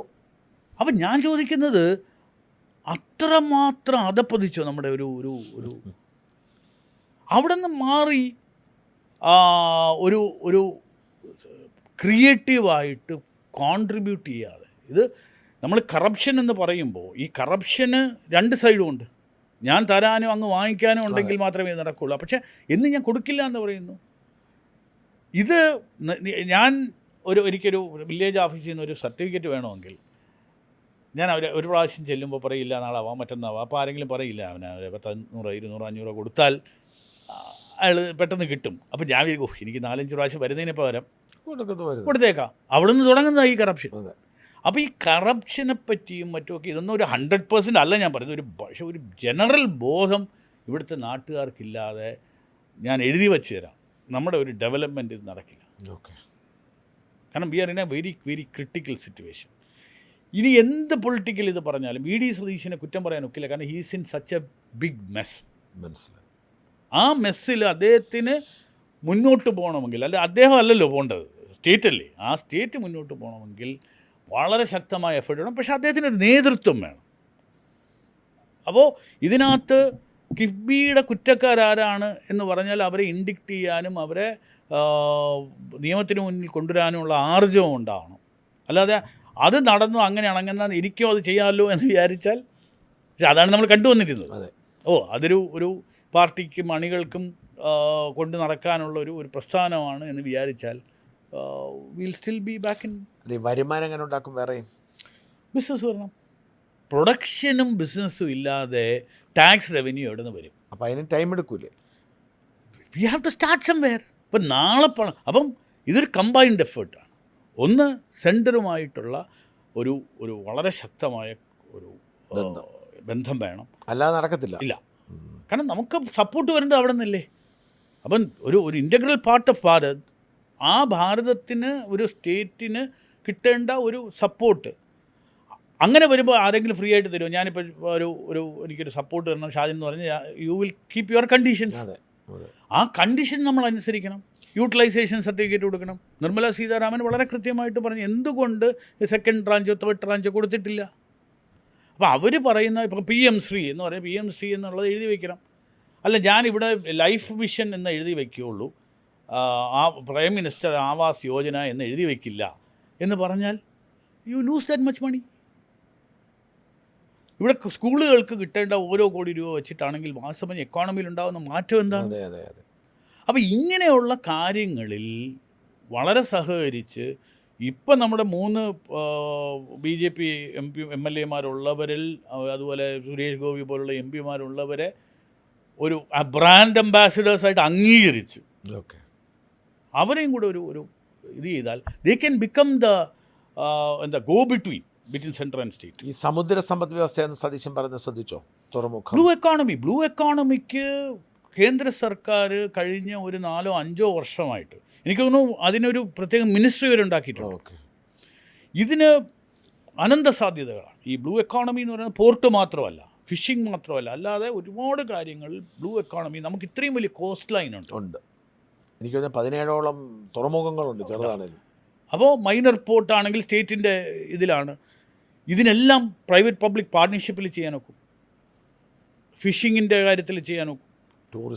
ടൂറിസത്തിന് ഇത് മറീന അങ്ങനെയുള്ള ഇപ്പം ഇവിടുത്തെ മറൈൻ ബോർഡും മറ്റുമൊക്കെ ഇഷ്ടംപോലെ ലാൻഡ് യൂട്ടിലൈസ് ചെയ്യുന്നുണ്ട്. പലരും കഴിഞ്ഞ പ്രാവശ്യമൊക്കെ നോക്കി തുടങ്ങിയിട്ടുണ്ടെന്ന് തോന്നുന്നു, കൊല്ലത്തും മറ്റുമൊക്കെ. അപ്പോൾ അസറ്റ് മോണിറ്റൈസ് ചെയ്യുക, ഗവൺമെൻസിൽ കോൺസെൻട്രേറ്റ് ചെയ്യുക, സെൻട്രൽ സ്റ്റേറ്റ് റിലേഷൻഷിപ്പ് ഉണ്ടാകുക, ആളുകൾക്ക് ഓപ്പർച്യൂണിറ്റി കൊടുക്കുക. അടുത്ത 5 വർഷം കൊണ്ട് നമുക്ക് ഈ 5 ലക്ഷം കോടി എന്നുള്ളത് ചിലപ്പോൾ 6 ലക്ഷം കോടി ആകാം, അല്ലെങ്കിൽ 7 ലക്ഷം കോടി ആകാം. പക്ഷേ നമുക്കൊരു റവന്യൂ ബോയൻസി ഉണ്ടാകും, ടാക്സ് ബോയൻസി ഉണ്ടാകും, മാനേജ് ചെയ്യാൻ പറ്റും. പക്ഷെ ആകെപ്പാടെ പ്രശ്നം സത്യം പറഞ്ഞാൽ 2 IAS ഓഫീസർമാരെ പോലും തിരിച്ചെടുക്കാൻ പറ്റിയിട്ടില്ല ഇവർക്ക്. ഈ അത്രയും സ്ലോയാണ് ഭരണത്തിൻ്റെ പോക്ക്. എനിക്ക് തോന്നുന്നു അതിനകത്ത് ഈ പറയുന്ന പോലെ ഇന്ന് ചീഫ് സെക്രട്ടറി ആയിരിക്കുന്ന അദ്ദേഹത്തിന് അഗൻസ്റ്റായിട്ട് പറഞ്ഞു എന്നുള്ളതാണ് മേജർ വിഷയം. അദ്ദേഹം ഒരു ടോപ്പ് ബ്യൂറോക്രാറ്റ്, അതായത് സാധാരണഗതിയിൽ CMന് തൊട്ട് താഴെയാണ് ഒരു ചീഫ് സെക്രട്ടറി, ഗവൺമെൻറ് എന്ന് പറഞ്ഞ ചീഫ് സെക്രട്ടറി. അപ്പം അങ്ങനെ ഒരാൾ അതിലിരിക്കുന്ന കാലത്തോളം പ്രയാസമാവും. കാരണം ഇത് നാളെ ഒരു ചീഫ് മിനിസ്റ്റർ ഒരു ലെറ്റർ എഴുതി നാളെ അശോകിനെയും പ്രശാന്തിനെയും തിരിച്ചെടുക്കുമെന്ന് പറയാനൊക്കില്ല. അതിന് ചില പ്രോട്ടോകോൾസും പ്രൊസീജിയേഴ്സും. അല്ല, സസ്പെൻഡ് ചെയ്തത് മുഖ്യമന്ത്രിയാണ്, എടുക്കാം. അല്ല, എനിക്ക് എൻ്റെ ഒരു എടുക്കാം. അത് അയാൾ അവിടെ ഇരിക്കുന്നവർ സമ്മതിക്കുന്നില്ല. അപ്പോൾ അതാ ഞാൻ പറഞ്ഞ കാര്യക്ഷമതയില്ലായ്മ, കഴകത്തില്ലായ്മ. അവിടെ ആണ് എൻ്റെ പേടി. ഈ മാറ്റങ്ങൾക്ക് വരുത്താൻ അവർക്ക് പറ്റുമോ? ഒരു 2 IASകാരെ തിരിച്ചു കൊണ്ടുവരാൻ പറ്റുന്നില്ലെങ്കിൽ അവരോട് ഈ IASകാരുടെ കാര്യത്തിൽ നിസ്സഹാവസ്ഥ ഇവർ പറയുന്നുണ്ടെങ്കിൽ എങ്ങനെ ഈ പരിഷ്കാരം കൊണ്ടുവരും? എനിക്കൊരു പേടി. ഡെഫിനറ്റായിട്ട് കൺസേൺ ഉണ്ട്. ഓക്കെ, ഒരു പരിചയക്കുറവോ അല്ലെങ്കിൽ ഈ VD സതീശന് അങ്ങനെ ഒരു ഭരണത്തിലുള്ള പരിചയം ഭരിച്ചിട്ടില്ല എന്നുള്ളതും. എനിക്ക് തോന്നുന്നത് ഇന്റേണലി ഓൾസോ ചലഞ്ചസ് ഉണ്ടാവാം. ഈ പ്രതിപക്ഷ നേതാവായിരിക്കുന്ന അവസ്ഥയിൽ നിന്നും മാറണം മുഖ്യമന്ത്രി ആകുമ്പോൾ. ഇദ്ദേഹം ഇപ്പോഴും പ്രതിപക്ഷ നേതാവ്. അതേസമയം നമ്മൾ അദ്ദേഹത്തിന് ചില കാര്യങ്ങൾ, ഇപ്പോൾ ഉദാഹരണത്തിന് ഈ ധവളപത്രം ഇറക്കിയിട്ട് അദ്ദേഹം അതിൻ്റെ ചോദ്യങ്ങൾക്ക് ഉത്തരം പറയുന്നതും വിശദീകരിക്കുന്നതൊക്കെ ഭയങ്കര കൺവിൻസിങ്ങാണ്. പ്രതിപക്ഷത്തിന് നിലം തൊടാൻ പറ്റത്തില്ല. അദ്ദേഹം വളരെ വായനാശീലമുള്ള ആളാണ്, അത്യാവശ്യം ഗ്രാഹിക്കുന്നതാണ്. ഇതും അങ്ങനെ ഒരു നോക്കുകയാണെങ്കിൽ നമ്മൾ ഇന്ന് ഏറ്റവും നല്ല പ്രധാനമന്ത്രി എന്ന് നമ്മൾ പറയുന്നത് മൻമോഹൻ സിംഗിനെയാണ്. അദ്ദേഹത്തിന് കിലോമീറ്റർ കണക്കിനുള്ള ഡിഗ്രിയും ഇതുകൊണ്ട്. പക്ഷെ ഇഫക്റ്റീവ് ആരായിരുന്നു? അത് കറക്റ്റ്. നയങ്ങൾ കൊണ്ടുവന്നതും പരിഷ്കാരം കൊണ്ടുവന്നതും ഒക്കെ മൻമോഹൻ സിംഗ് ആണ്. അല്ല, കൊണ്ടുവന്ന നയങ്ങളും പരിഷ്കാരങ്ങളും അല്ല. അവിടെയാണ് ഞാൻ പറയുന്നത്, ഇതൊരു നറേറ്റീവിൻ്റെ ക്രിയേഷനാണ്. നരസിംഹറാവുവാണ് വാസ്തവം പറഞ്ഞാൽ അതിനകത്ത് ഒരു ഇത് വന്നിട്ടുണ്ട്. നയങ്ങളും പരിഷ്കാരങ്ങളും കൊണ്ടുവന്നത് മൻമോഹൻ സിംഗ് അല്ല, നരസിംഹറാവുവാണ്. അതിൻ്റെ കാരണം എന്ന് പറയുന്നത് നമുക്ക് അന്ന് ഉണ്ടായിട്ടുള്ള ഒരു ഫൈനാൻഷ്യൽ പ്രോബ്ലം ഉണ്ടായിരുന്നു. നമ്മൾ ഈ പറയുന്ന SDR വേണമായിരുന്നു, വേൾഡ് ബാങ്കിൻ്റെ സപ്പോർട്ട് വേണമായിരുന്നു. അവർ പറഞ്ഞ തീരുമാനങ്ങളാണ്, അല്ലെങ്കിൽ ഇന്നിന്ന കാര്യങ്ങൾ ചെയ്താൽ മാത്രമേ ഞങ്ങൾ സപ്പോർട്ട് ചെയ്യുള്ളൂ എന്ന് പറഞ്ഞതിൻ്റെ ആണ് മാർക്കറ്റ് എക്കോണമി ഓപ്പൺ അപ്പ് ചെയ്തത്. അങ്ങനെയാണ് മൻമോഹൻ വരുന്നത്. മൻമോഹൻ സിംഗിനെ ഇതിൻ്റെ ഒരു ഇതാക്കുന്നതും അതിൻ്റെ ഒരു ഭാഗമായിട്ടാണ്. അല്ല, നമ്മളൊരു പറയുന്ന പോലെ അത്ര സിമ്പിളല്ല. ഇതിൽ നിന്നും ഒരു വ്യത്യാസമുണ്ടായി. അത് നല്ലതോ ചീത്തയോ എന്നുള്ളതൊക്കെ അവിടെ നിൽക്കട്ടെ, വെറുതെ. അപ്പോൾ ഇതെന്തായാലും മാർക്കറ്റ് ഓപ്പൺ അപ്പ് ചെയ്തു. ഇതൊരു നയരൂപീകരണം. അതിനുശേഷം ശ്രീ മൻമോഹൻ സിംഗ് വന്നപ്പോൾ അദ്ദേഹം പറഞ്ഞത്, എൻ്റെ ലൈഫിലെ ഏറ്റവും വലിയ കാര്യം എന്ന് പറയുന്നത് ആറ്റമിക് 1, 2, 3 എഗ്രിമെൻ്റ് ചെയ്തു എന്നുള്ളതാണ്. പക്ഷേ ഇന്ന് ശാന്തി എന്ന് പറയുന്ന ഒരു പുതിയ ആക്ട് ഇത് പ്രകാരമാണ് സ്മോൾ റിയാക്ടേഴ്സിന് നമുക്ക് ആലോചിക്കാൻ പോലും പറ്റുന്നത്. മനസ്സിലായി. അന്ന് അമേരിക്കയുമായിട്ട് എഗ്രിമെൻ്റ് എഴുതിയതാണ് അദ്ദേഹത്തിന് കിട്ടിയ ഏറ്റവും വലിയ. അതുകൊണ്ടാണ് ലെഫ്റ്റ് വിഡ്രോ ചെയ്തത്. പക്ഷേ ഇവിടെ അതിന് ശേഷമുണ്ടായ ഭോപ്പാൽ ട്രാജഡിക്ക് ശേഷം എക്യുപ്മെൻറ്റ് സപ്ലയർ എന്തെങ്കിലും പ്രോബ്ലം ഉണ്ടെങ്കിൽ ആ ലയബിലിറ്റി അദ്ദേഹം ഏറ്റെടുക്കണമെന്ന് പറഞ്ഞിട്ടാണ് ഒരു നിയമം ഉണ്ടാക്കിയത്. അത് മാറ്റി. അപ്പോൾ ആരും എക്യുപ്മെൻറ്റ് സപ്ലൈ ചെയ്യാൻ തയ്യാറല്ല. അപ്പോൾ സ്മോൾ റിയാക്ടർ വെച്ചിട്ട് എനർജി പ്രൊഡക്ഷൻ വേണമെങ്കിൽ അത് മാറിയാലേ. അപ്പോൾ ഒരു ലിമിറ്റ് ചെയ്തു. അത് ചെയ്യുന്നത് അപ്പം നമ്മൾ ഒരു വലിയ തോതിലുള്ള പഠനം ഉണ്ടാകുന്നതും വിവരം ഉണ്ടാകുന്നതും പ്രസംഗിക്കുന്നതും അല്ല, ആക്ച്വൽ ആയിട്ട് നമ്മുടെ ഗ്രൗണ്ട് ലെവലിൽ എന്ത് ഇംപ്ലിമെൻ്റ് ചെയ്യാൻ പറ്റി. ഇന്ന് വാസ്തവം പറഞ്ഞാൽ ഈ മാൻഡേറ്റ് 100+ മാൻഡേറ്റ് കിട്ടിയ ഒരു ഗവൺമെൻറ് ആദ്യം മുതലേ മുസ്ലിം ലീഗ് 5 സീറ്റ് വേണമെന്ന് പറഞ്ഞ് 5 കൊടുക്കും. അങ്ങനെയല്ലല്ലോ. അല്ല, അദ്ദേഹത്തിന് ആ ഒരു without league he could have governed അല്ലേ. അപ്പം ഒരു മെസ്സേജാണ്. ഞാൻ മുസ്ലിം ലീഗിന് 5 എണ്ണം കൊടുത്തോ ഇല്ലയോ എന്നുള്ളത് നമ്മളെ സംബന്ധിച്ചുള്ള വിഷയമല്ല. പക്ഷേ അതൊരു മെസ്സേജായിരുന്നേനെ. I am in control. ആ കൺട്രോൾ എന്ന് പറയുന്നത് ഇദ്ദേഹത്തിന് ഉണ്ടാകുമോ, ഉണ്ടാകണേ എന്ന് പ്രാർത്ഥിക്കാമെന്ന് പറ്റാൻ. എന്തായാലും 5 കൊല്ലം കൊണ്ട് അദ്ദേഹം നമ്മുടെ ജീവിതാവസ്ഥ മെച്ചപ്പെടുത്തരുതെന്ന് പ്രാർത്ഥിക്കാം അല്ലേ. നമ്മളൊക്കെ ജീവിക്കേണ്ടവർ, നമ്മൾ രണ്ടുപേരും ജീവിക്കേണ്ടത്. എക്സാക്ട്ലി. ഞാൻ ചോദിക്കുന്നത്, ഞാൻ താമസിക്കുന്ന ഈ കഴിഞ്ഞ 58 വർഷമായിട്ട് ജീവിക്കുന്നൊരു, ഞാൻ വലിയ രാജ്യങ്ങളിൽ സഞ്ചരിച്ചിട്ടുണ്ടെങ്കിലും ഒരു കണ്ടിന്യൂസ് ആയിട്ട് ഒരിടത്തും മാറി നിന്നിട്ടില്ല. കേരളത്തിൽ തന്നെയാണ് ഞാൻ ജനിച്ചതും വളർന്നതും. എന്തെങ്കിലും നമുക്ക് ചെയ്യാൻ പറ്റിയിട്ടുള്ളത്. ഈ സ്റ്റേറ്റ് വലുതാകാതെ, വളരാതെ, ഡെവലപ്പ് ചെയ്യാതെ, നിലനിൽക്കാതെ നമുക്ക് നിലനിൽപ്പില്ല, ആര് ഭരിച്ചാലും. അതുകൊണ്ട് ഇപ്പോഴത്തെ അവസ്ഥ, കഴിഞ്ഞ 10 കൊല്ലം കൊണ്ട് കേരളം എത്തപ്പെട്ടിരിക്കുന്ന ഈ ഭീകരാവസ്ഥയിൽ നിന്നും കുറച്ചെങ്കിലും രക്ഷിക്കാൻ അദ്ദേഹത്തിന് കഴിയുമെന്ന് പ്രതീക്ഷിക്കാം. കഴിയണം. അതിന് വാട്ട് എവർ ഇറ്റ് ടേക്സ്, നമ്മൾക്ക് ചെയ്യാനൊക്കുന്ന എന്ത് കാര്യങ്ങളും അതിന് ക്രിട്ടിസൈസ് ചെയ്യണം, സപ്പോർട്ട് ചെയ്യേണ്ടത് സപ്പോർട്ട് ചെയ്യണം. അങ്ങനെ ഒരു സിവിക് മൂവ്മെൻറ്റ് നമുക്കുണ്ടാക്കിയെടുക്കാൻ സാധിച്ചാൽ മാത്രമേ ഇത് മുന്നോട്ട് പോകുള്ളൂ. അല്ലാതെ കടക്ക് പുറത്തെന്ന് പറഞ്ഞ് നിൽക്കുന്ന ആളുകൾക്ക്, അതായത് എനിക്ക് തോന്നുന്നു മീഡിയ കുറച്ചുകൂടെ ഒന്ന് ഡെവലപ്പ് ആകണമെന്ന് തന്നെയാണ് എനിക്ക്. കാരണം ആ ഒരു മീഡിയ പക്ഷെ എങ്ങനെയാണെന്നുള്ളതാണ്. ഇപ്പോൾ ഈ പിണറായി അല്ല പോയത് കാരണം ക്രിട്ടിസൈസും ശക്തമായിട്ടുണ്ടാവും, പക്ഷെ ക്രിയേറ്റിവിറ്റി ഉണ്ടാവും എന്നുള്ള കാര്യം. എക്സാക്ട്ലി. Criticism everybody. ഇപ്പോൾ എനിക്കിരുന്ന് പറയാം, സതീശന് 2016 2026 തമ്മിലുള്ള ധവളപത്രം തമ്മിൽ I don't see much of a difference. പക്ഷേ now what is it that ഈ 2016 പറഞ്ഞ അതേ കാര്യങ്ങൾ റിപ്പീറ്റ് ചെയ്യുകയായിരുന്നു അടുത്ത 10 വർഷം. എന്തൊക്കെയാണോ ക്രിട്ടിസൈസ് ചെയ്യപ്പെട്ടത് അത് തന്നെ കണ്ടിന്യൂ ചെയ്തു. ഇനി 2026 ഇത് തന്നെ പറയുന്നു, കുറേ കൂടെ ഇത് ചെയ്തു. പക്ഷെ അവിടെ നിന്ന് എന്ത് കറക്ഷനാണ് എടുത്തെന്നുള്ളതാണ് നമ്മൾ കാത്തിരിക്കാം.